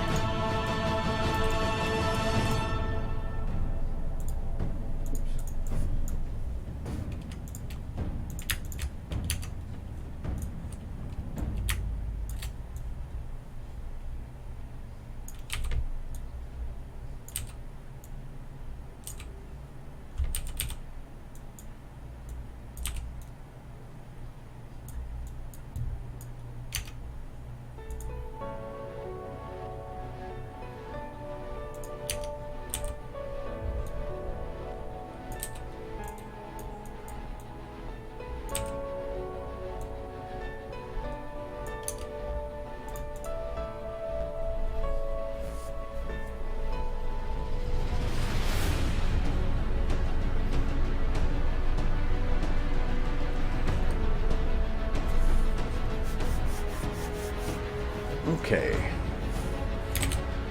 The only thing I can think of now is if there is some destroyed pottery.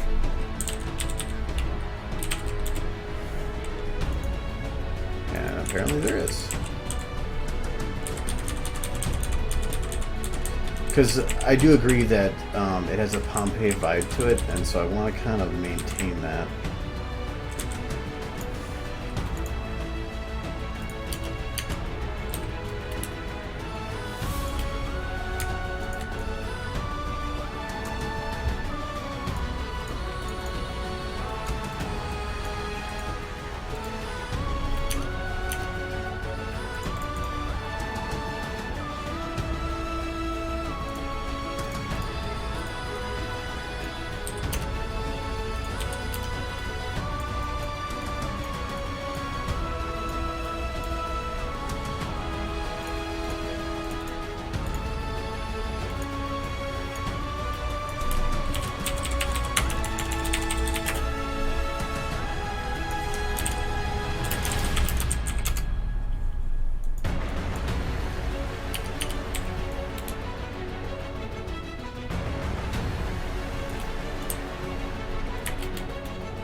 cheesy food. No.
But I can add a little bit of color maybe.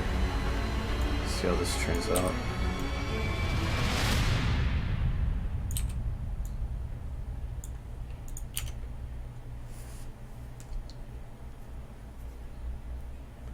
I think that if I do that, I have to make it less blue.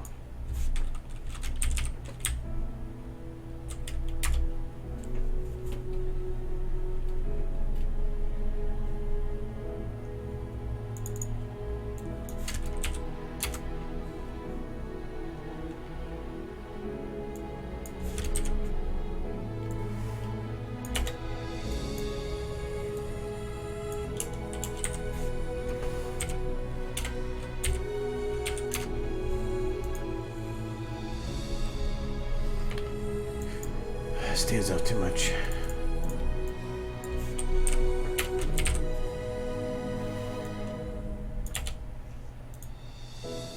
There we go. I want them to all blend in. I don't want to make it look like a... I don't want anything to stand out except for the person you're trying to look at. I mean, that's kind of the same reason why in this bit, that's the same point. It's a bunch of blue and she's wearing red. So that as soon as this scene starts, you immediately go right to her. I mean, she's also the only one but walking. But that's the point I was trying to get along here was I want to have it be that the main focus is going to be on the pony.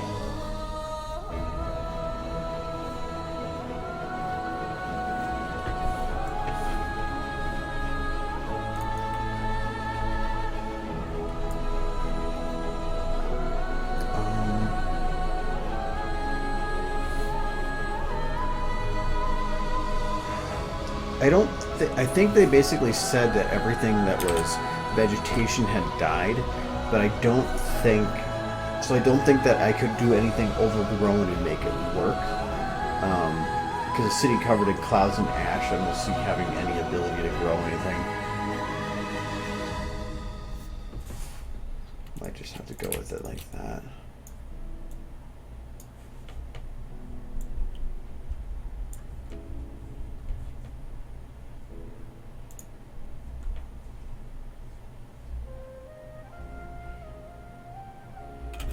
Good.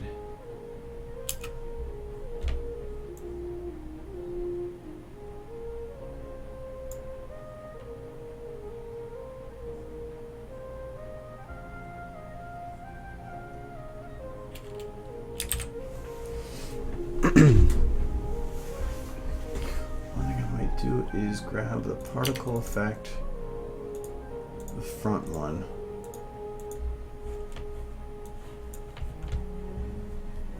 I'm kind of worried as to how the oscillate vector is going to work because normally that breaks things. Actually, I don't even think it's really doing much.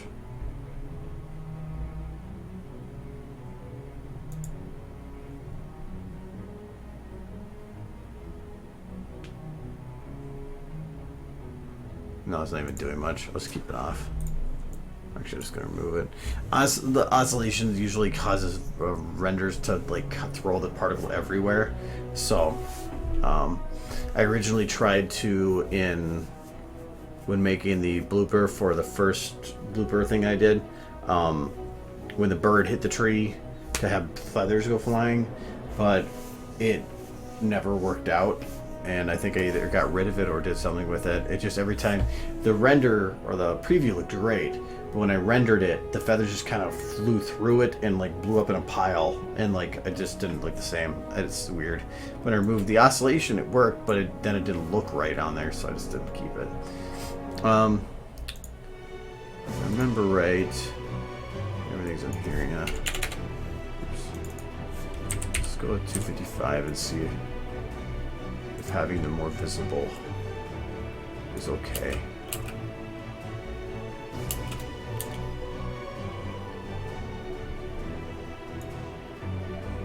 Yeah, it does.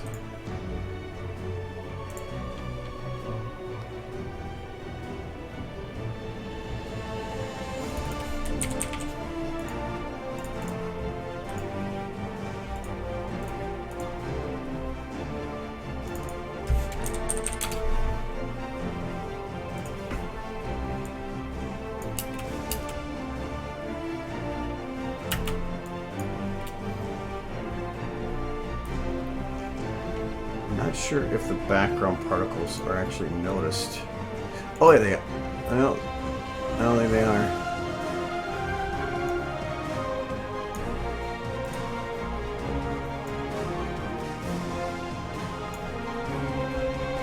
No, actually they are. They are noticeable. Okay, I will keep them then.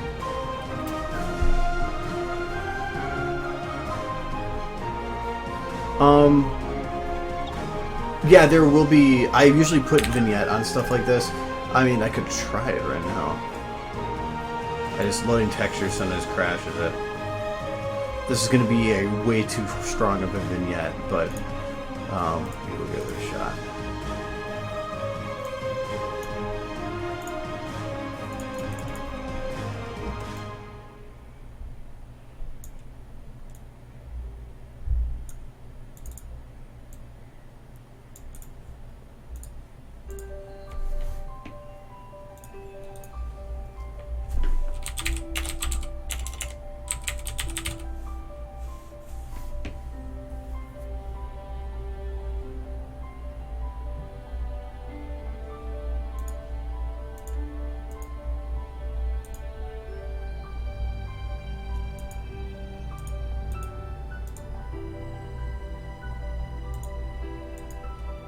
I thought I had uploaded my own.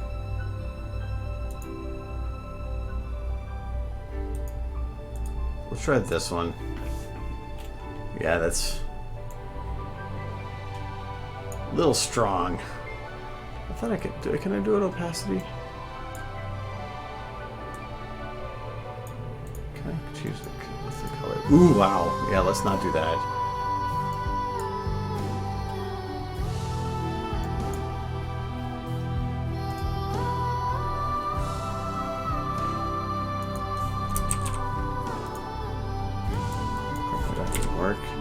Okay, there is no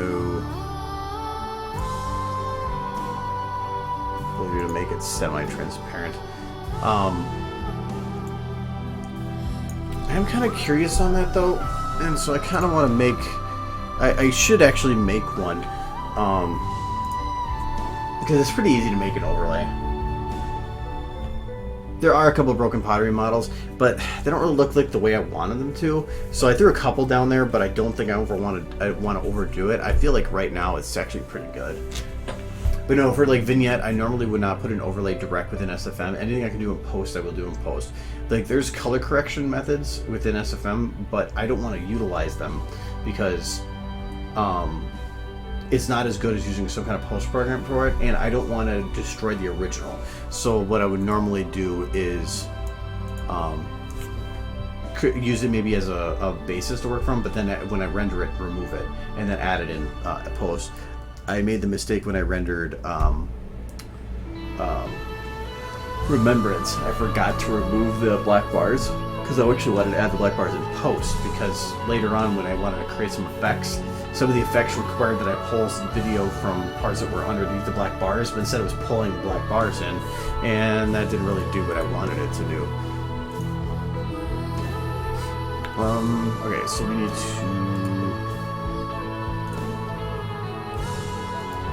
create some kind of vignette.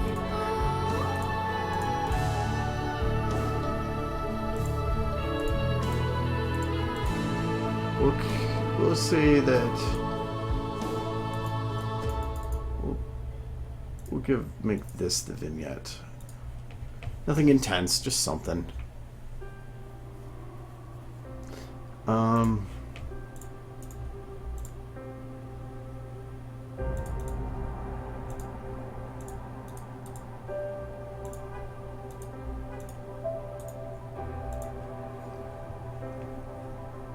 It should be.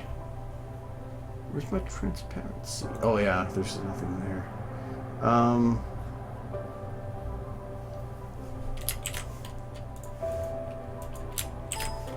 See if I can script a layer below it.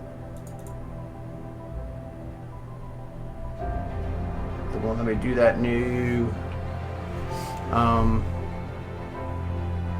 think that would work.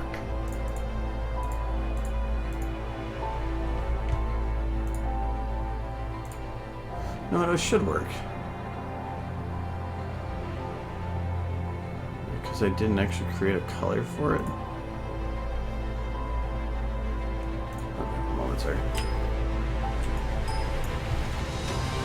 Try this again.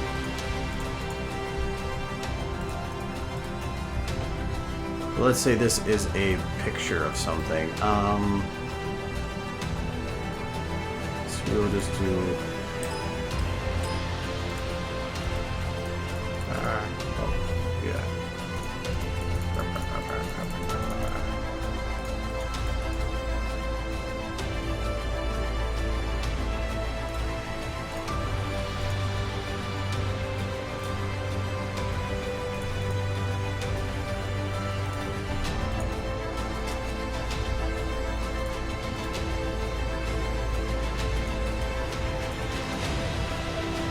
Gonna force the white background, isn't it?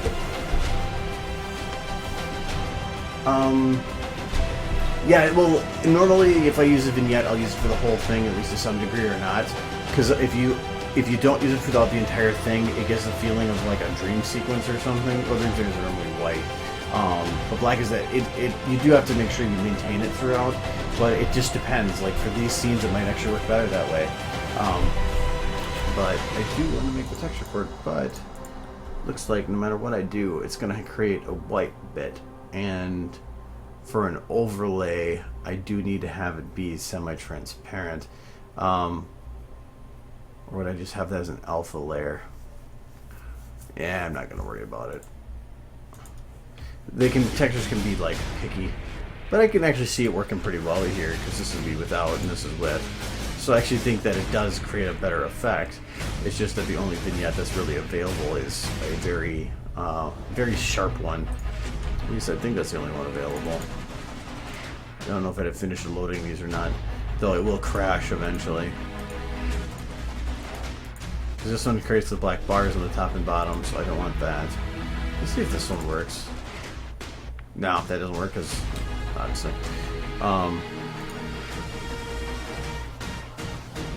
Nope, there's a couple more. Nope. Because it needs to show the green in the background. Oh well. I'll just leave it like it is for now.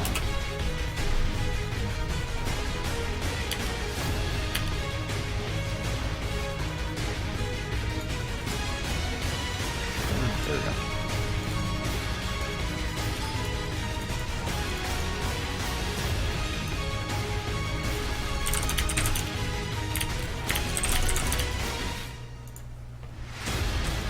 Okay, so I still have to do some stuff with her, like add some kind of armor or something. Which I guess I can kind of do. They never explain stuff. I don't think she uses a crossbow. I think she uses... I don't remember actually hearing anything about her fighting.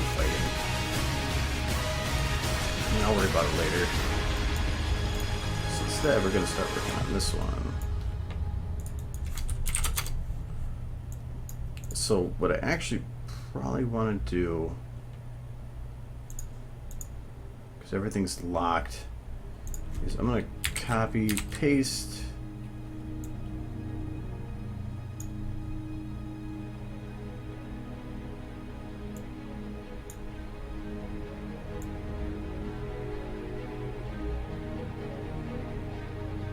Here's one locky there.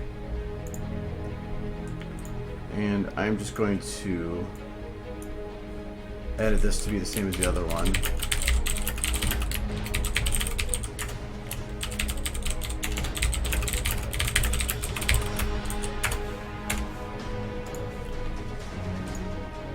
It's just this kind of looking for.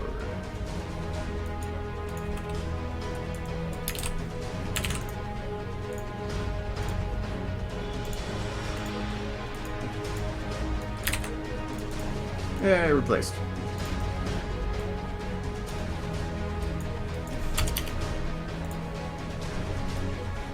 Easier to build everything if I already have the same base I'm working on from. So I need to now make this where the camera is set to something like this.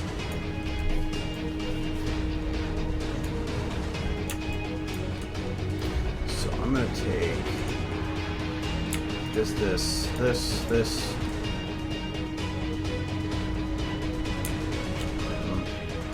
I'm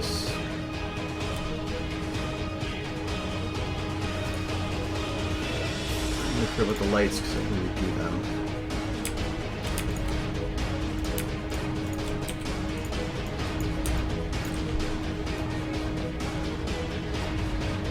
I need to have a more open background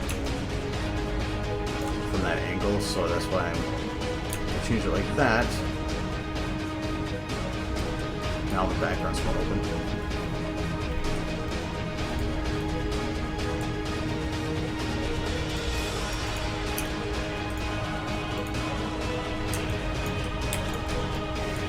Feet don't show the ground, which means I can cheat. The camera just follows, so that means I don't need to assist her. I was having issues with the camera when I was trying to make it so that it went sideways and turned. It was getting jittery, so that's why, like kind of like a last stream how I showed, I used another model I locked it to, so I had that model move just straight one way and the camera turned, and it made it so that both motions were smooth. So this is going to be pretty zoomed in, so I'm going to go with 85. I'm going to back her up. Back at ASO.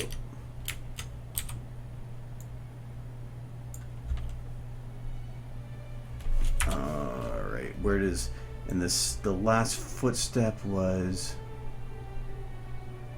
front leg up. I can actually just, oh, it's not yet, it might not be the same. Good. So I want to go to right here. I can't remember if the timing is the same throughout the whole thing. So I want to make sure I can get that done. Alright, so this is camera. Playhead. I'll probably have to play with some clips to make that a little bit better there. And she's literally just right in the middle. So I can do it like this, maybe.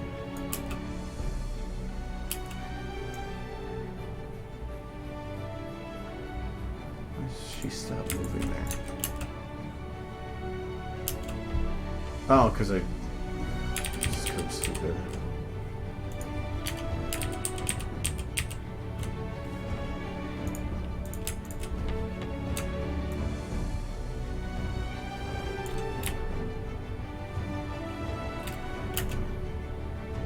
Now she keep walking.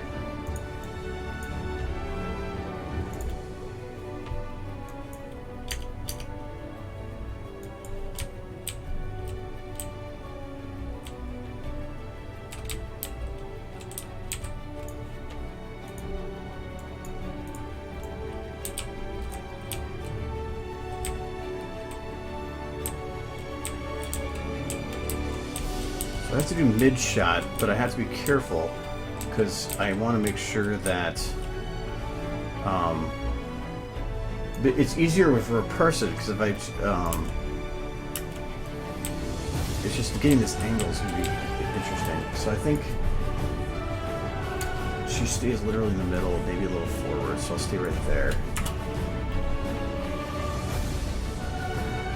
If anything, it's probably a little tilted, but I won't worry about that right now. Okay. So I'm just going to take the far back city. Actually, I can probably take all of it. Except for the front group and the close group. I don't need that anymore.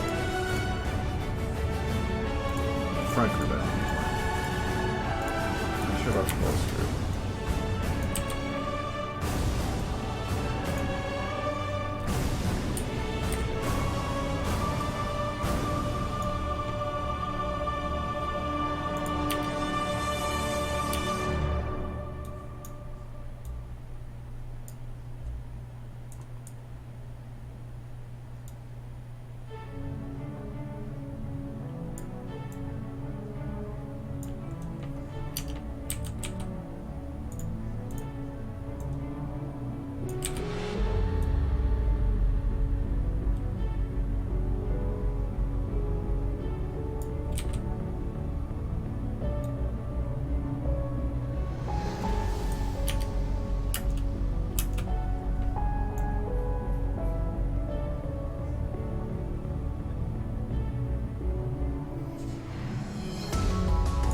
See, the nice thing is with how the camera's moving now, there's not much distance that's being done, so I actually don't need to have them moving like that.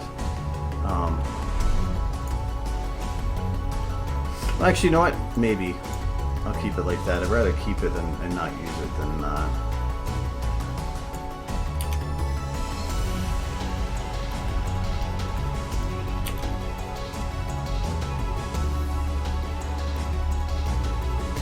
Camera. Focal distance, so good. Yeah.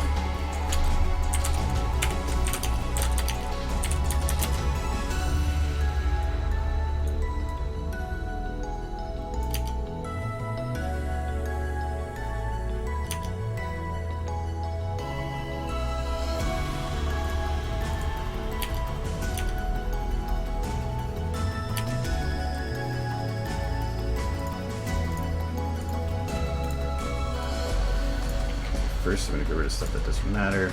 Go to miscellaneous, delete. Close buildings, I'll keep them for now. Particles are okay. Pillars, the arch is not going to be visible. The pillars I do want to move so that they are more visible at the start.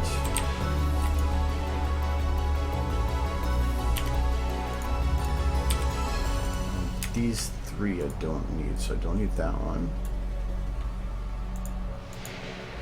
I need that one. Don't need that one.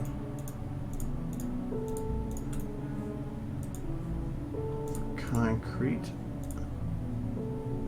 The rubble chunks are almost all going to go.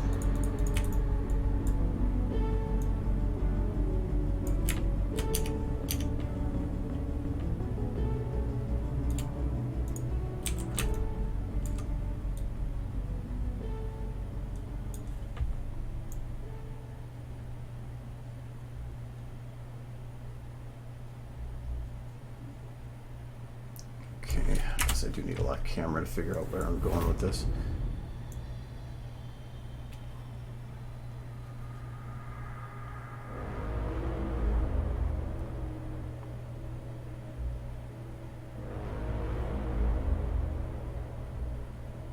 From this distance she travels, I kind of have to lock it the whole time. I can't even... No, I can have her... No, I have to lock it the whole time. That's weird.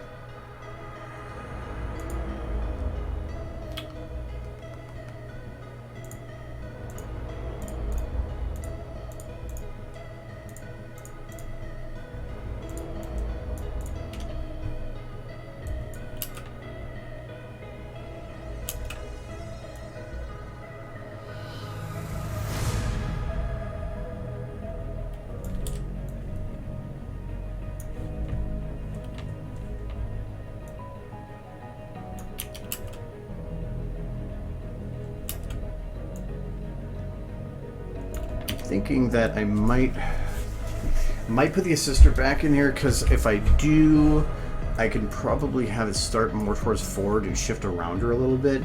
They didn't do that in 2D, but I think that's not because they didn't want to, but because it's 2D and that's just a limited environment.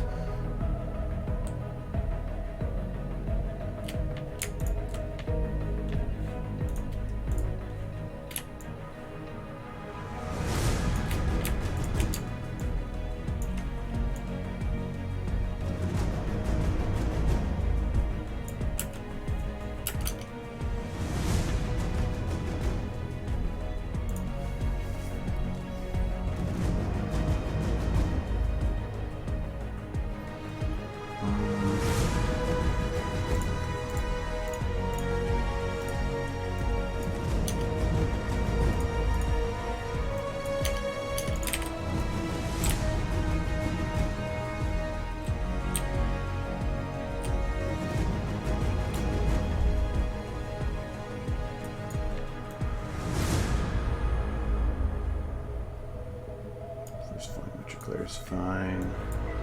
Second, not so much.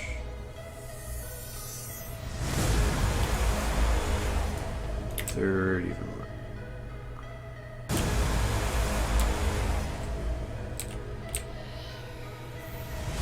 There's a border between them now. Jeez. See there.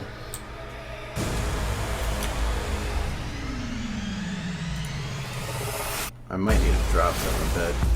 Actually, I could probably get rid of the first one. Yep, that worked.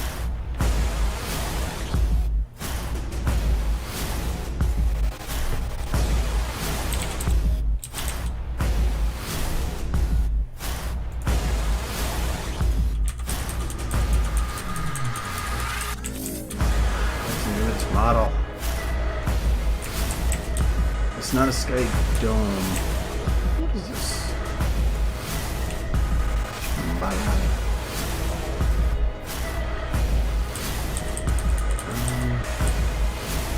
That was such a sky card. Oh, it's in this freaking same save file, and I was checked there.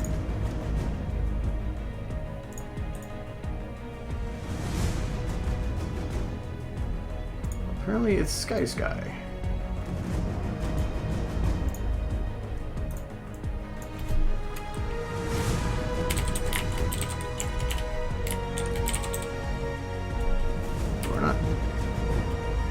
Oh, no, that was the name of the bone.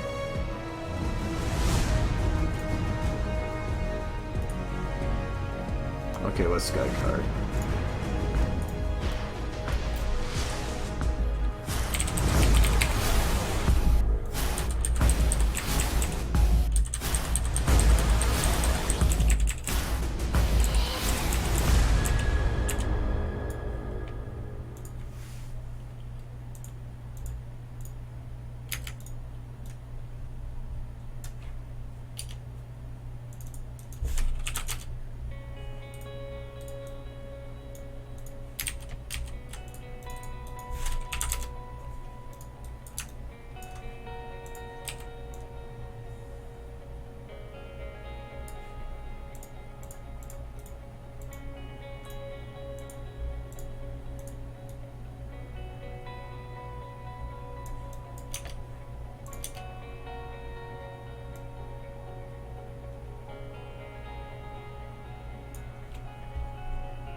I need to find something more cloud-like.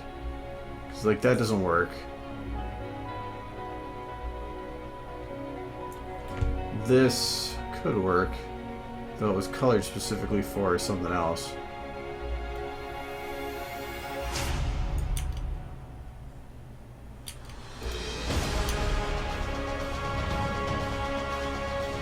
Yeah, I might need to find something that better fits it.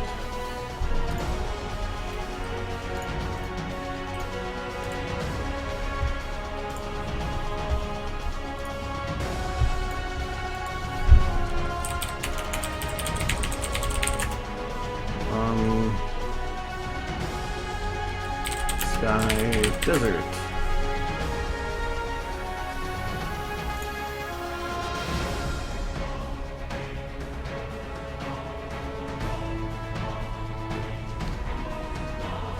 Something a little yellower if I did it that way, but I'm not. Well, something like that, but more clouds because it has to be fully overcast. Let's see.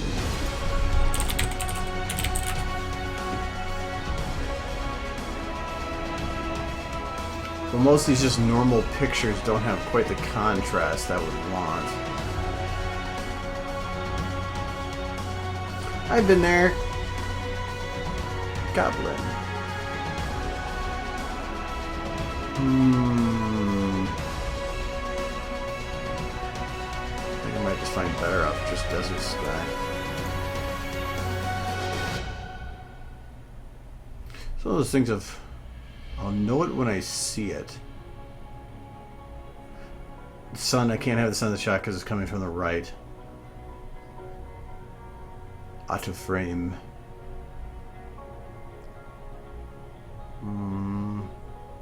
That's too orange. Something like this. But I don't think that that would actually work because that building doesn't make any sense.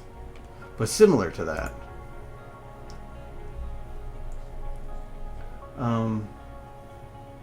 How did I get an SFM animation? Really just because I wanted to do something with the community and that was an easy thing to try. I just got lucky with it. Never did an animation or anything before that. No. So I just decided, hey, why not give this thing a shot? And then I'm doing what I am today. But yeah, I just was... Community's making some cool stuff. I wanted to make some cool stuff, so I tried it. That's about it.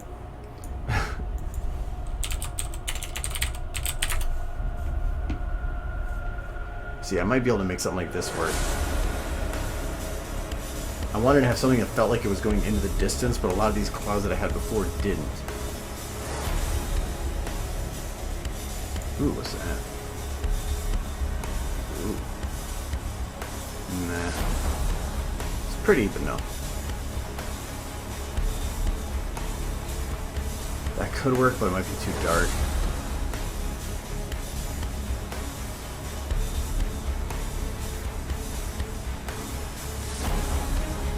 I am working on the Estreo thing. I'm just looking for some overcast cloud thing to work to make it work for it.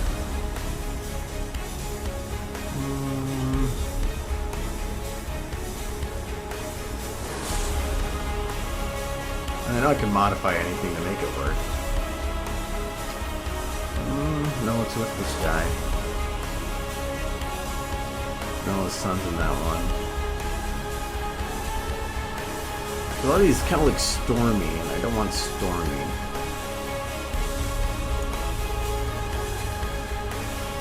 Not enough sky. If that was lower, it probably would have worked.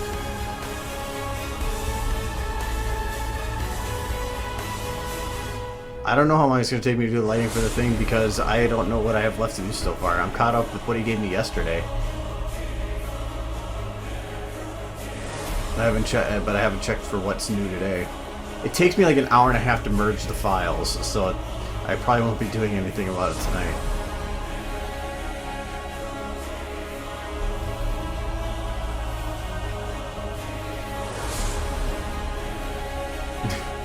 Thank you. I try to put as much detail as I can and stuff. It just takes time. And like Google searches for images. I don't see anything. Now it's getting into t-shirts. I want t-shirts. Ooh.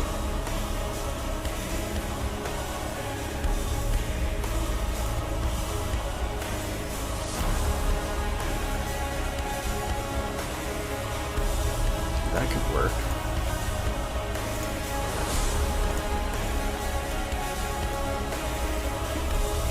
It's not high quality, but it's going to be blurred anyway.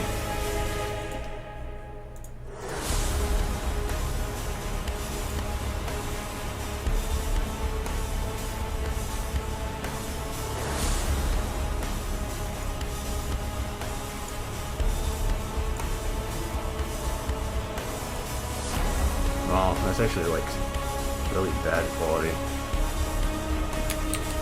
Mainly because of what I was trying to do with it, but that's really bad. If that would work. It's just, even if it's blurred, it's gonna have like boxes of stuff. Oh, that's kind of what I'm looking for. The mountain away. How big is that? No, it doesn't have enough portrayal of distance.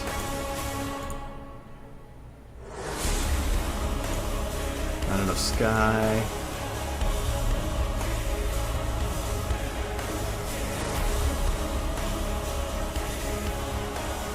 feel like I could find something that works here, though. Why do they keep having these pictures where the horizon's in the middle? Rule of thirds, man.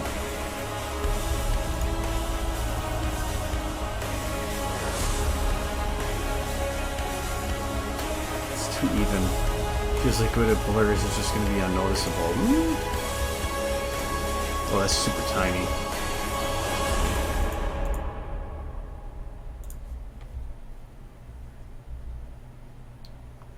They're only giving me large. What the hell is that? That's creepy.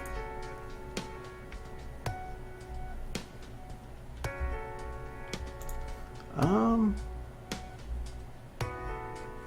that tree's in the way. That's not cloudy enough. That could work. It'd be too bright. Even if I dumped it down. Ooh. I like that. Let's see if that works. Actually, I might have seen this one before, but I think I'm gonna give this one a shot.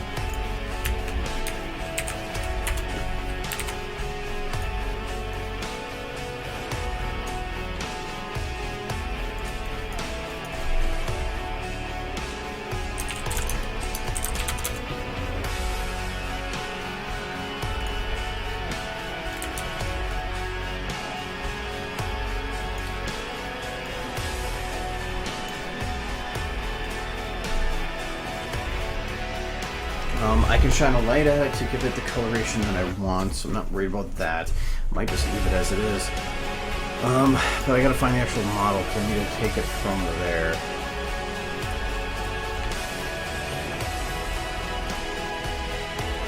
Oh, this is just Neri stuff.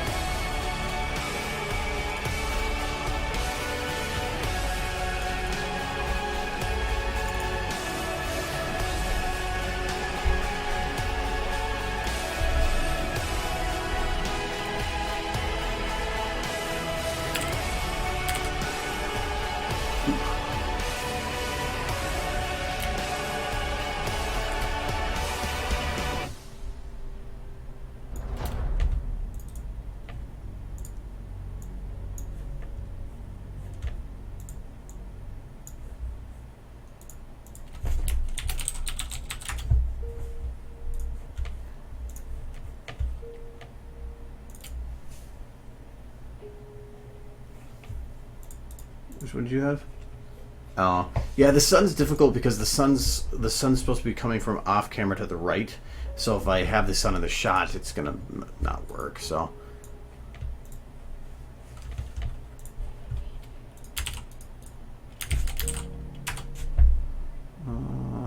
Okay.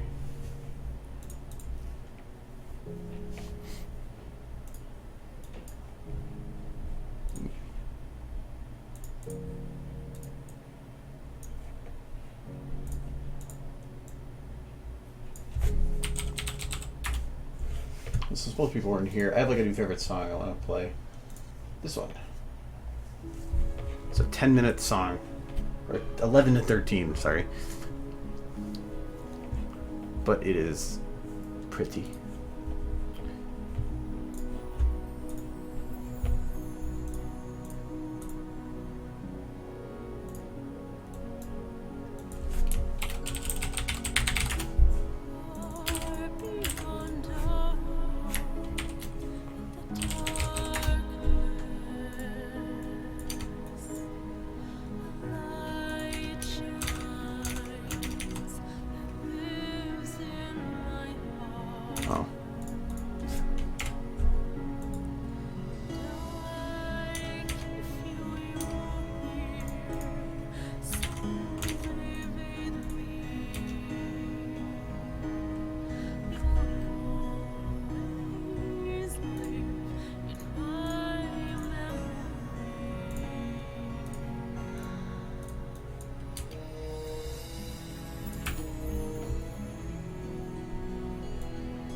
don't want to hit that model with this light if I can help it. But I don't think I can help it. Oh, maybe. That'll work.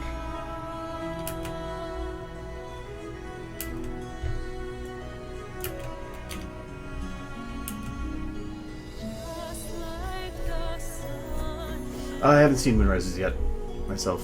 I basically got off work, voted, came here and streamed, so haven't had the time to do anything else.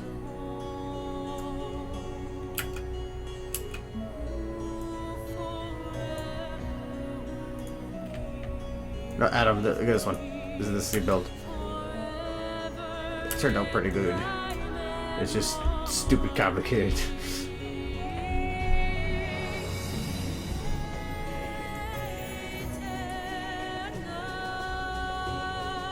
Yay. Anyways. I need a... let's get a sky card.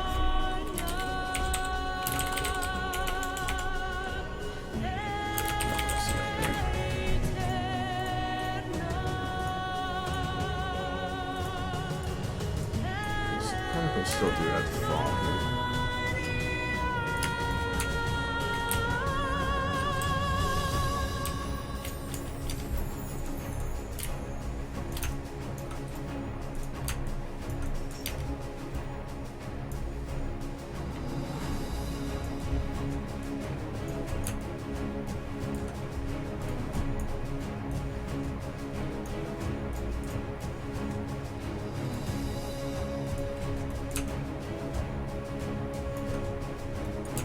I feel like I don't need multiples. I probably should be able to just get away with one.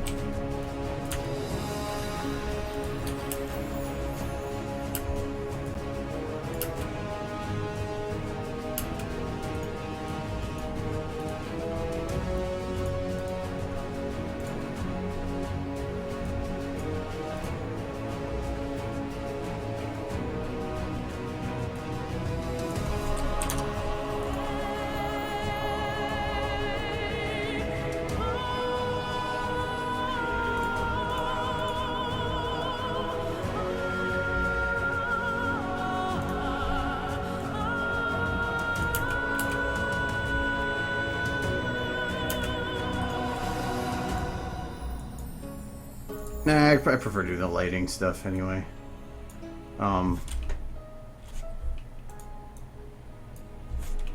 Let's do 60 and 30. It's ash. I don't want it falling at a high speed. I want it kind of drifting downwards. Okay, that works. How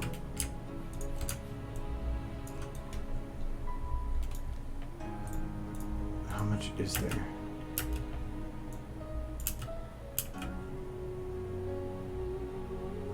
That should work. Let's get the lights set up here.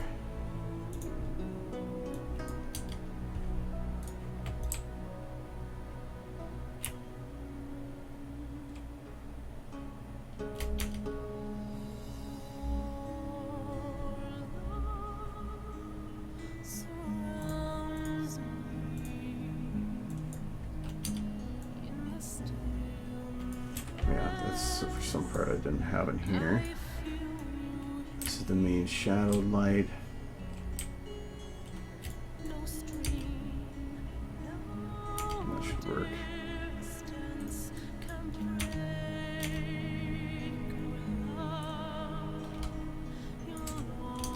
Should work, but now I gotta do a highlight because I didn't need any other shot.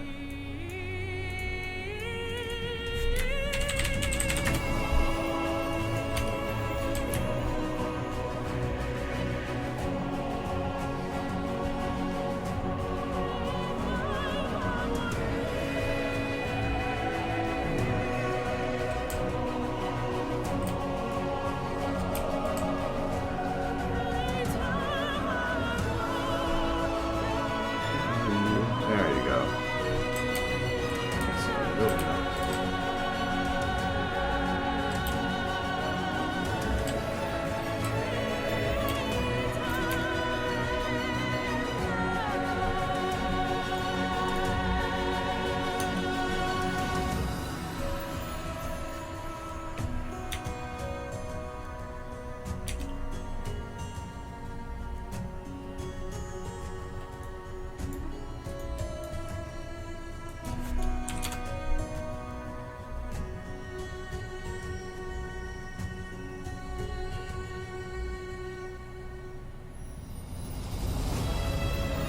Yeah, I'm only worried about with the rain stuff is a lot of that was all based on models. When the trim was added, because I didn't get the trim at the beginning, it took me over an hour and a half to fix that alone for all the lighting. I'm spending almost more than half my time just fixing because I keep getting modified versions of the same stuff, and it's getting immensely frustrating that I'm having to redo work like 6, 7, 8 times, and just to fix stuff because the idea couldn't be shelled out for it before. And merging the files required me constantly having to redo all the scene sizes, and because there's no easy way to merge files, I almost gave up on it last night because it was like giving myself a headache. I was super pissed off. It was just too much. It was too much work or redoing things that I've already spent so much time doing.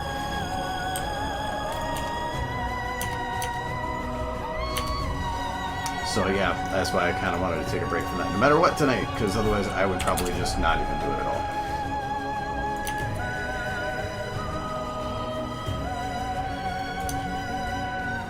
Nobody else knows what we're talking about.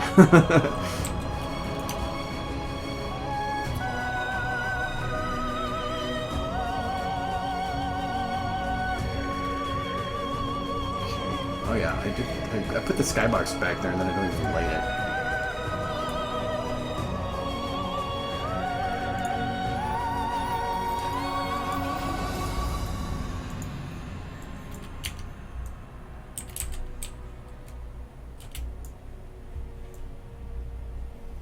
Probably should put it further back in the town than right next to it.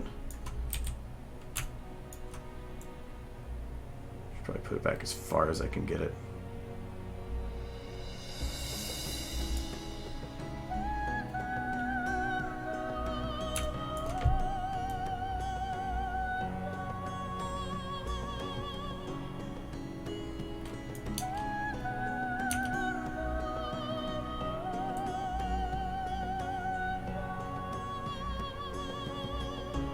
Right there should be about as far as I can do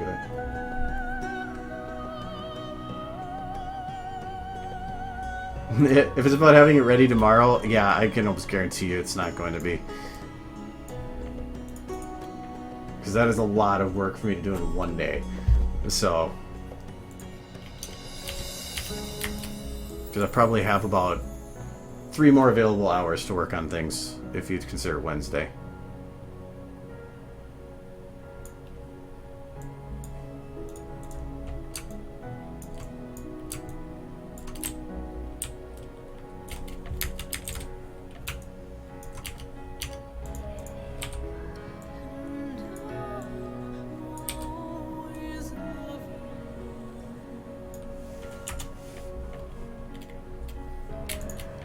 Yeah, well, Sunday was my work day, and he decided to send me the wrong file, so I had 8 hours that I had potentially work time wasted. So I'm not going to kill my schedule or my ability to work just to get it done. So I'm going to do what I can with the time I'm given. I said most of my work time was for Sunday, and I was not given the ability of the files to do it. That's not my fault.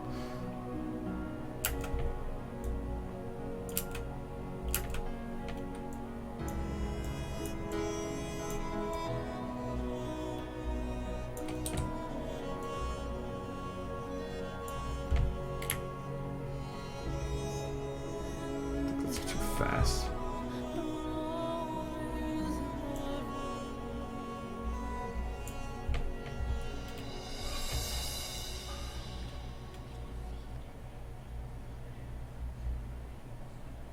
Something still doesn't feel right about it moving. Well, I'm also moving it along with the city was moving way too fast. Let me slow them down.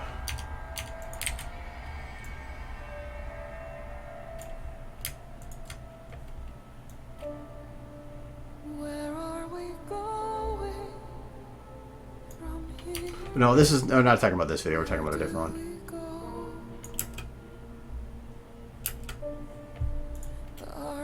Is it close group that's doing that? No, it's middle group. I think middle group and this group need to be more on board at the same time.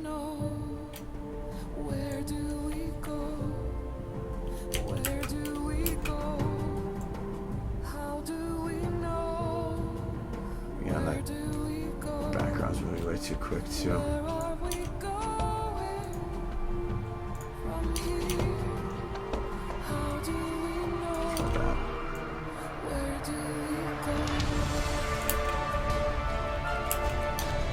Okay.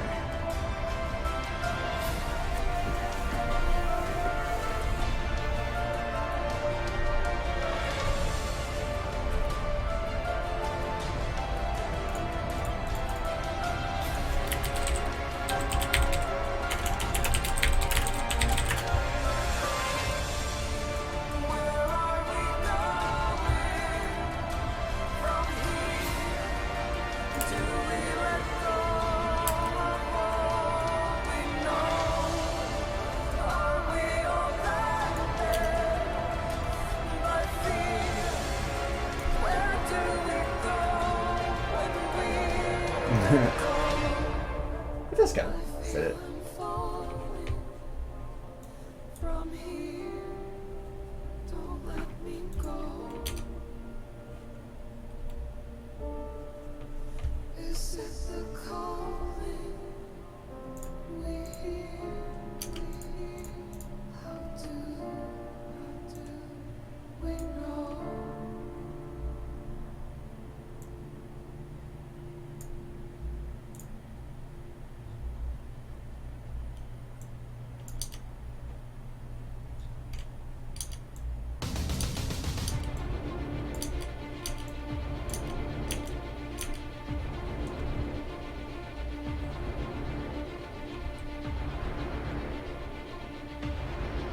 Whoa, how long is it taking this process? Okay, anything not in the shot I can get rid of. Yay. Alright. I need to get rid of some stuff so that it's a bit better to process here. So these two lights, I'm not doing anything.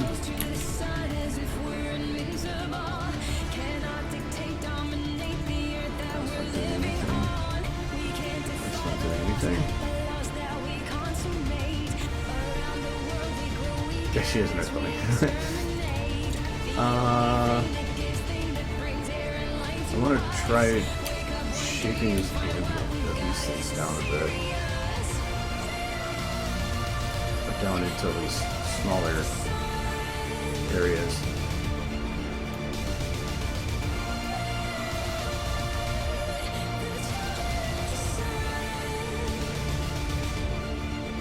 If it does work, I'm just going to sharp it down. Since it's near bright.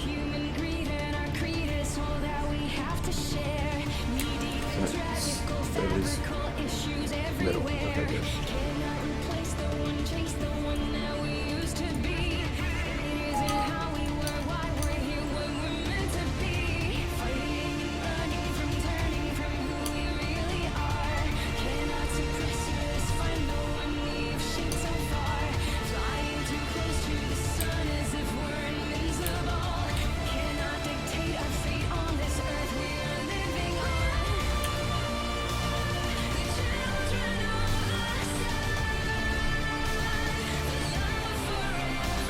Might need to go ahead and play with that texture a bit. Well, no, I have an idea to fix that.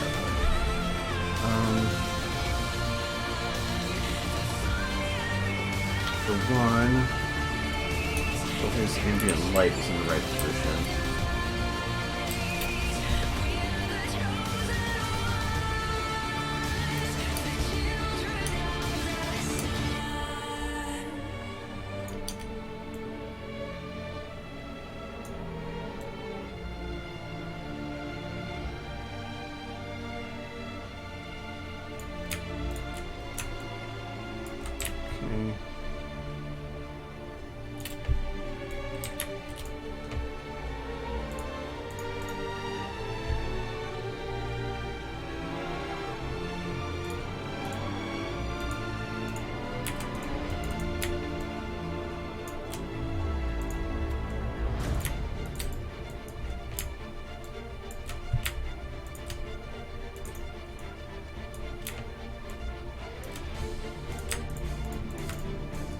clear out some of these unneeded ones.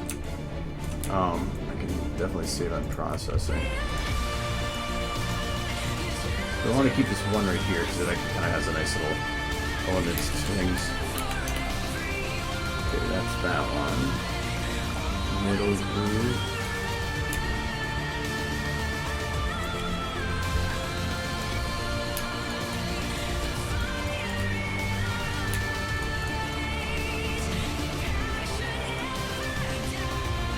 Keep the rest because just in case I do turn the camera a bit more, I don't want to lose my ability to have some stuff. Okay.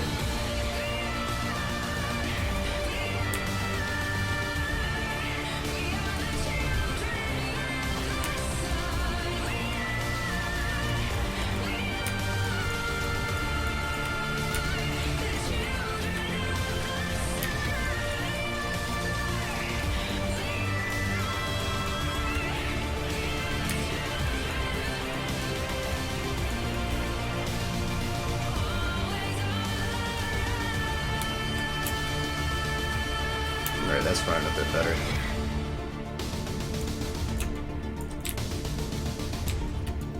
I'll leave the rest of those.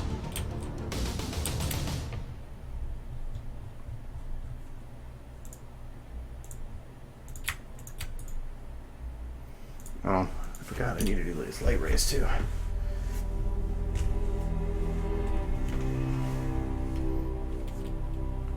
That's kind of why well, can I just lighten this one? Actually, that does kind of work.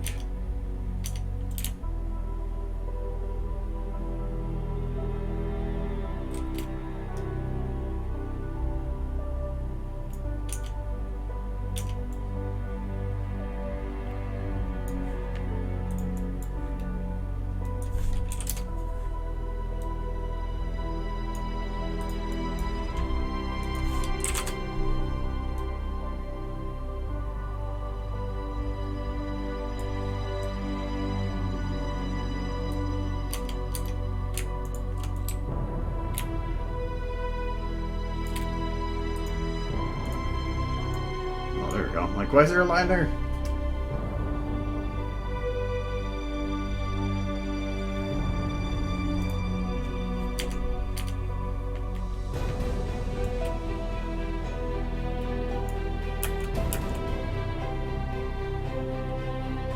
Well, the empty room that I used is actually like my favorite model to use, or my favorite map to use. I use it for almost everything because it fits everything.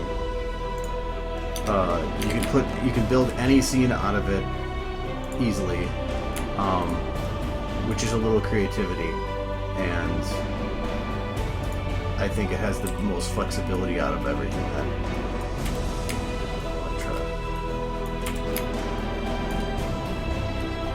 find some other.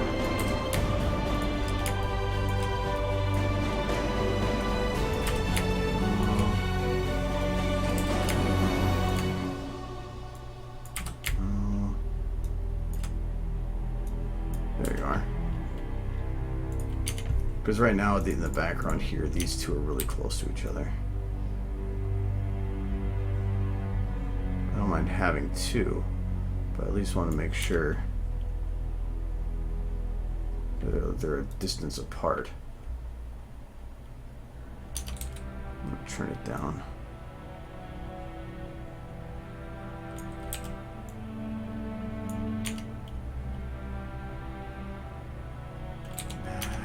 Weird. It looks weird that way.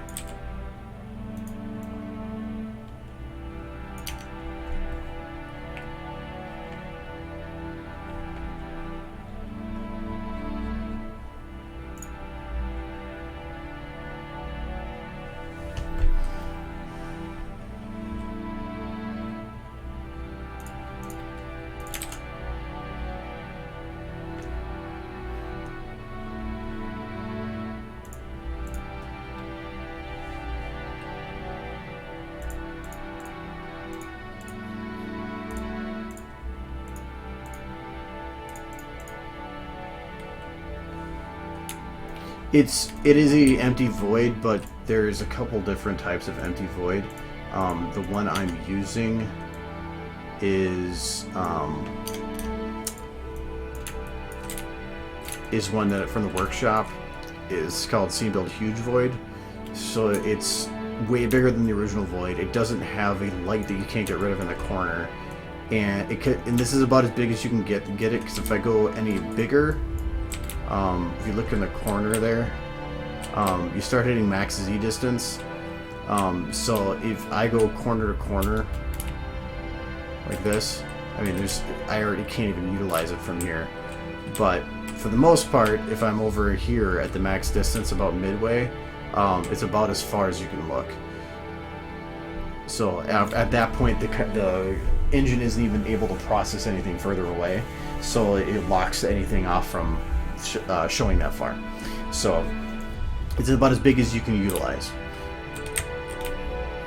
So because of that, I can't make things super far away to give the feeling of distance. I have to artificially create it. That's why I have the layers that we're moving. And basically, it's what anime does to portray distance.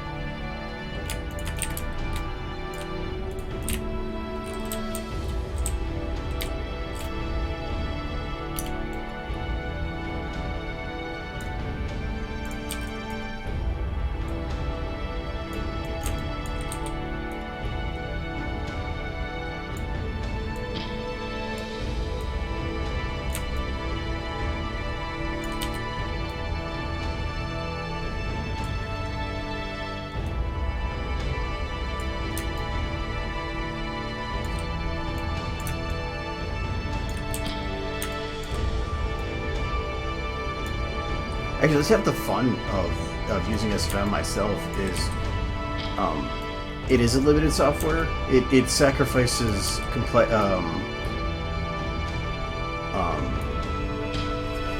it removes some of the more complex things, or makes it's a simpler program to use and learn, but it sacrifices it by having, it's not able to do some things that some of the higher up programs will do. It can't do realistic lighting, and it can't do physics and stuff. But so it takes but if you put the extra work into it, you can make it look like it is when it's not. Like Remembrance, a lot of the lighting that was in that, I had to make specific lights that just acted like it was trying to utilize, like it was bouncing around or acting a certain way. But even though the engine couldn't do it, I can at least make it look like it could by, instead of using one light to do it all, just use multiple lights to simulate it. And so that's what I'm kind of trying to do here. Is I don't have realistic clouds, so I have to find a way to create that. I can't have actual light rays that look nice and realistic, so I have to create my own. But that's half the fun, is to me trying to troubleshoot.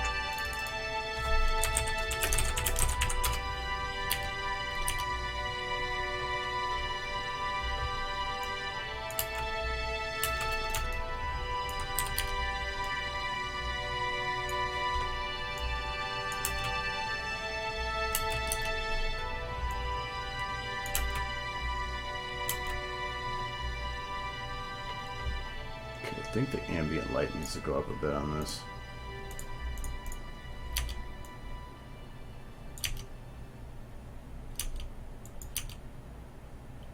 That's good.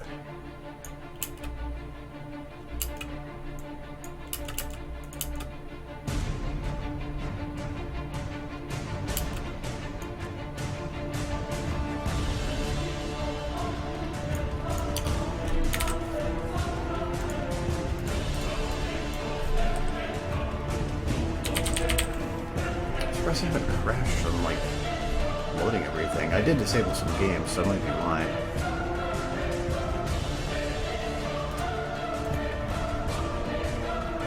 Well, the air twitch was an accident. There's jiggles and they act weird when they first pop up.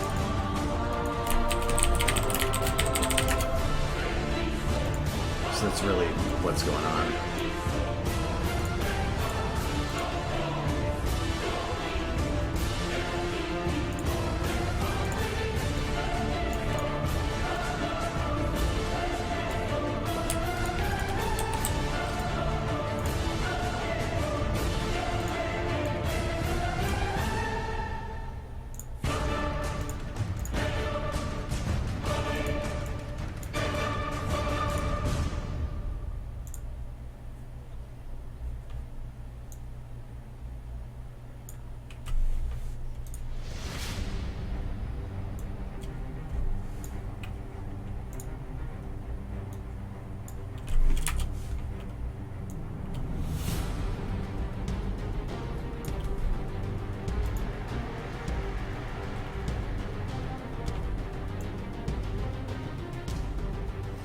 Okay, so I have the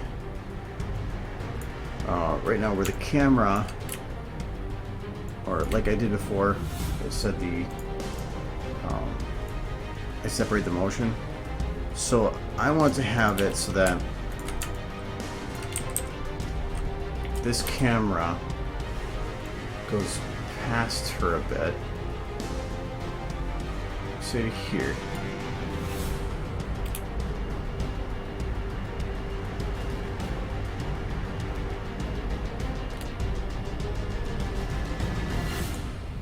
And I want to have the camera itself turn.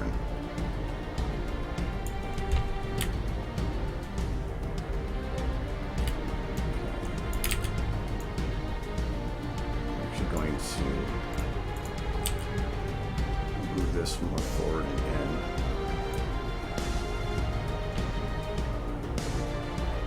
Maybe go a little lower. I'll do that for fun, see what happens. And have this go more in, a little up.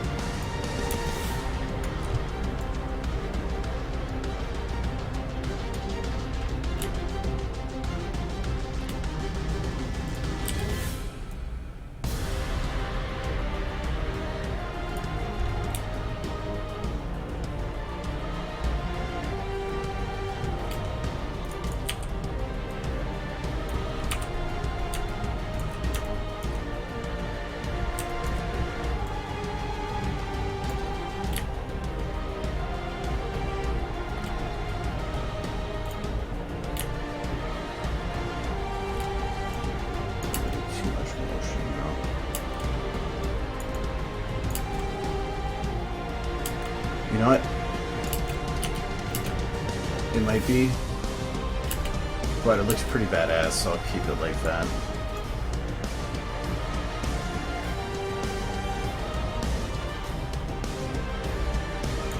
If anything,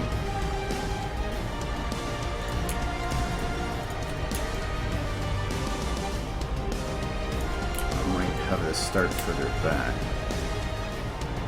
So I can't really go any further that way.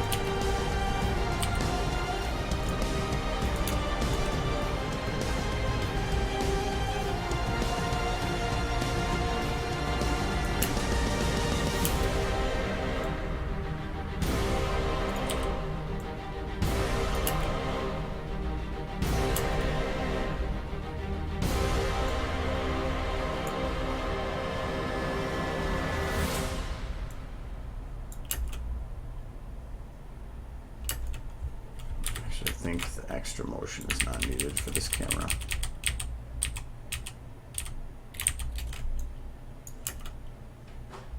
I think that should work.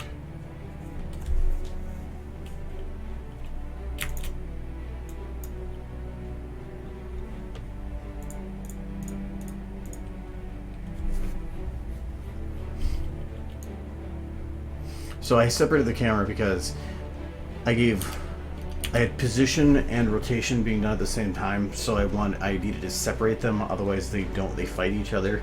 So that's why I did the position motion on the camera assist and then locked the camera to it and had the camera rotation separate. It gives a much smoother result without having to fight it. That's consistent, because usually you can start seeing if things were like done weird to make it work. But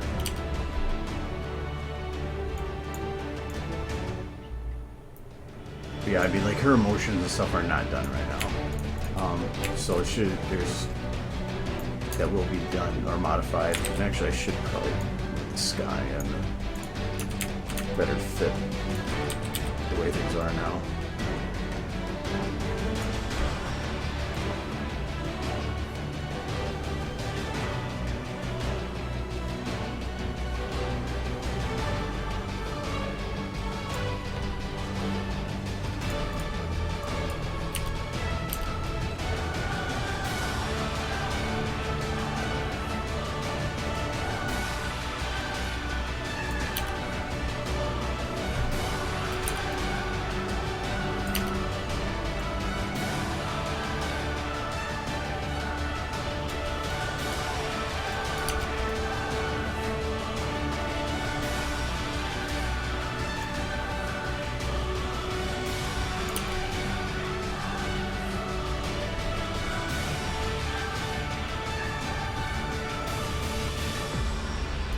No, I mean, the model and everything was done by other people, though. Walk Cycle was even made by Takio Cinema.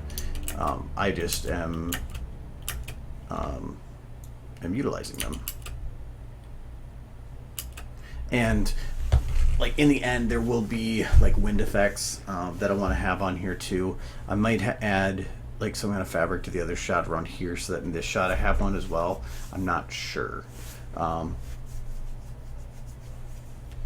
Actually, I feel like city itself is not well lit compared to this one. Yeah.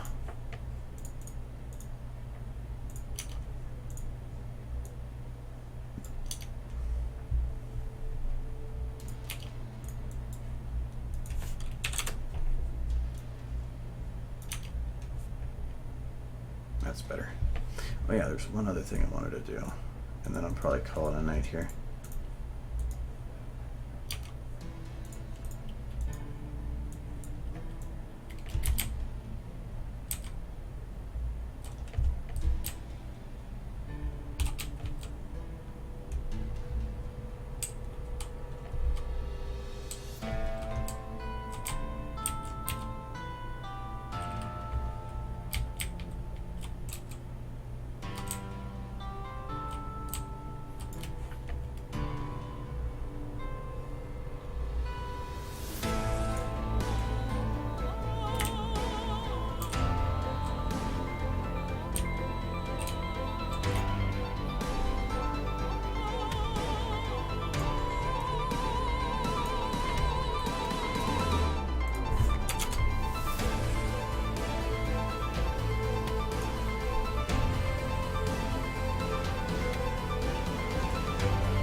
Might need to play with this more. But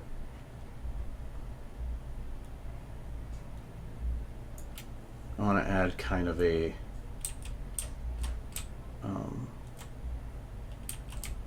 like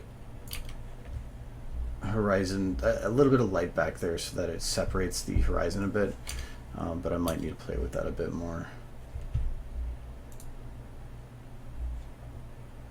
So you can see the actual separation on the skyline there.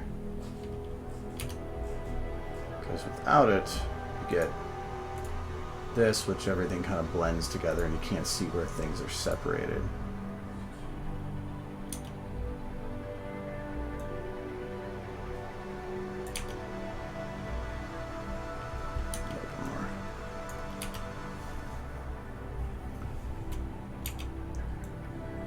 I don't mind having it somewhat blend in, but I do want to have it separate itself at least to a degree.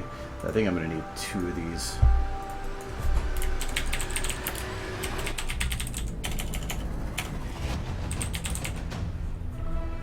There's 2 A's now.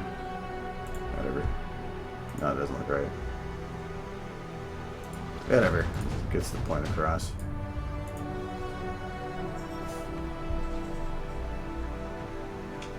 Well, yeah, I've been doing it for long enough. So, I'm making things.